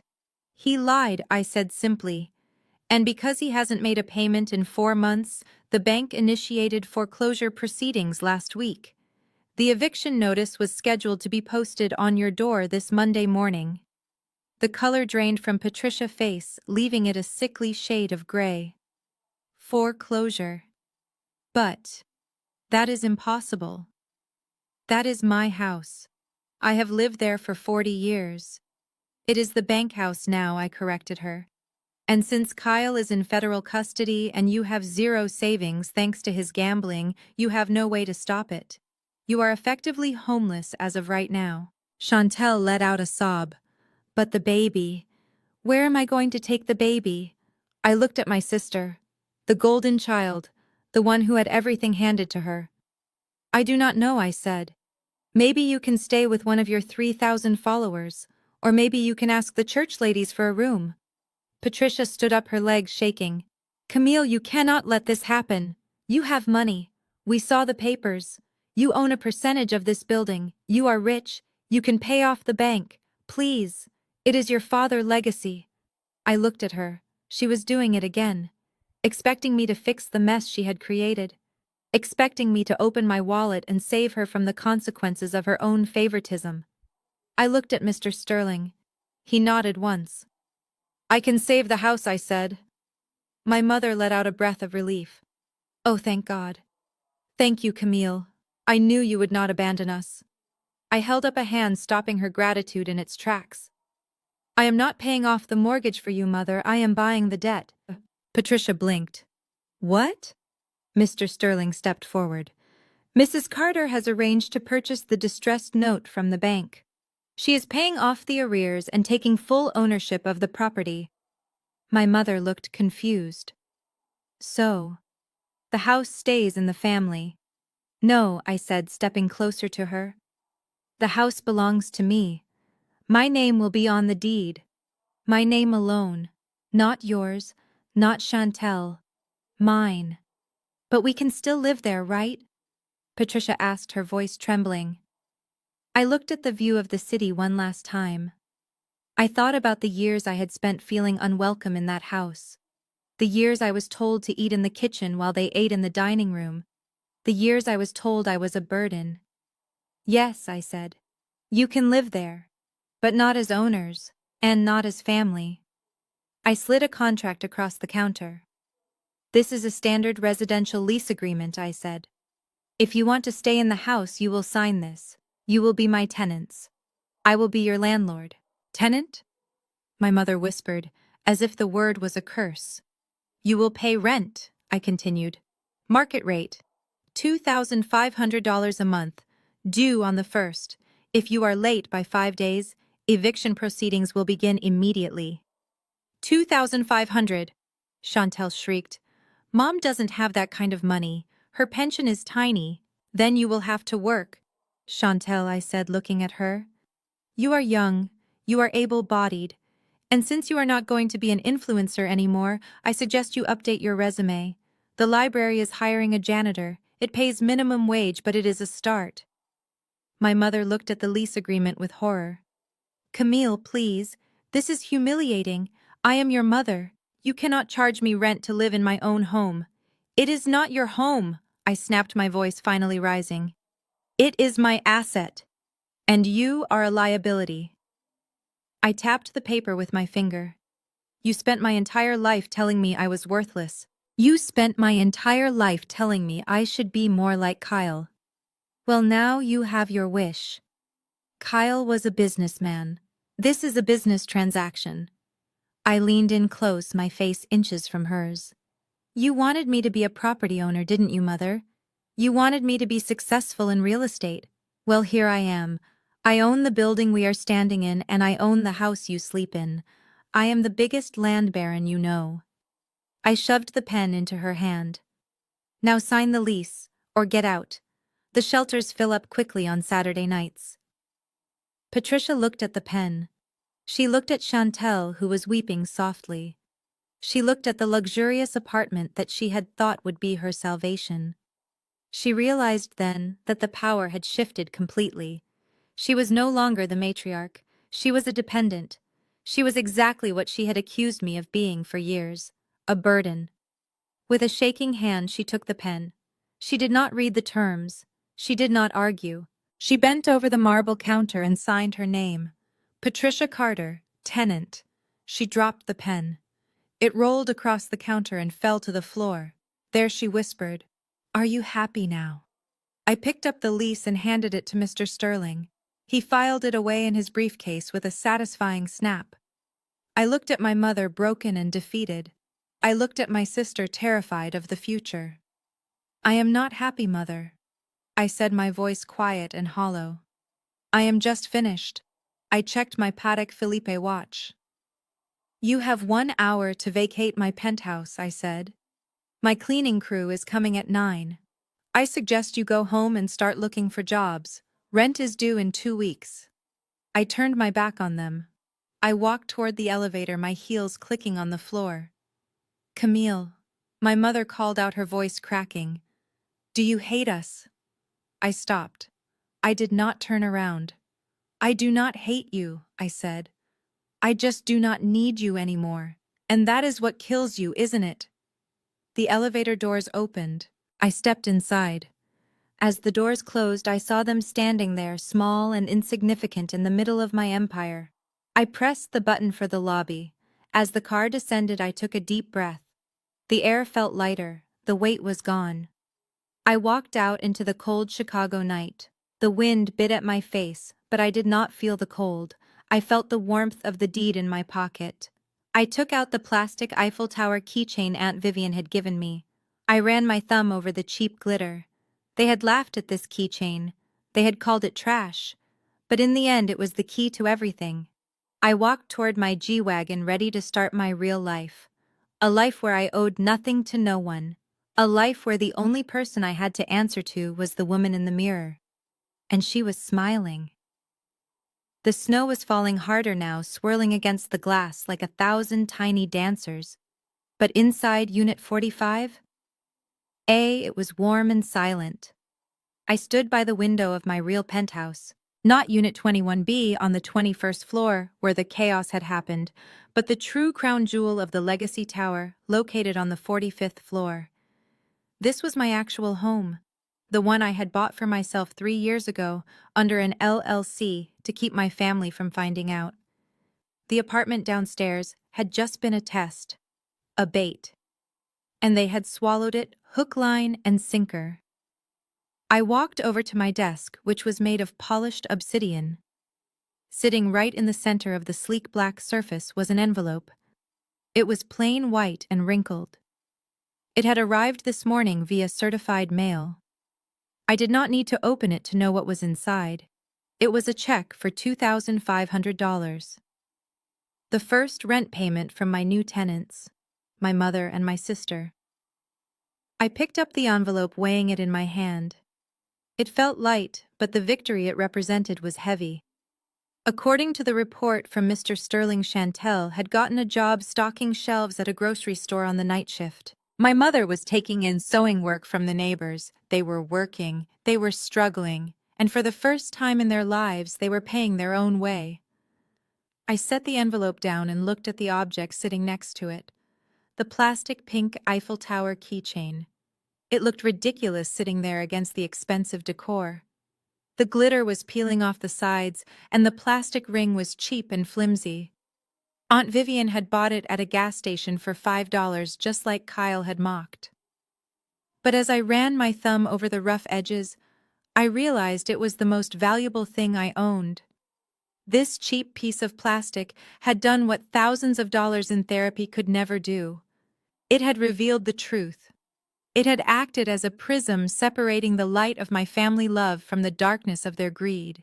It had saved me from a lifetime of being used. I picked it up and walked to the kitchen. The smell of fresh coffee filled the air. I poured myself a cup and walked out onto the balcony.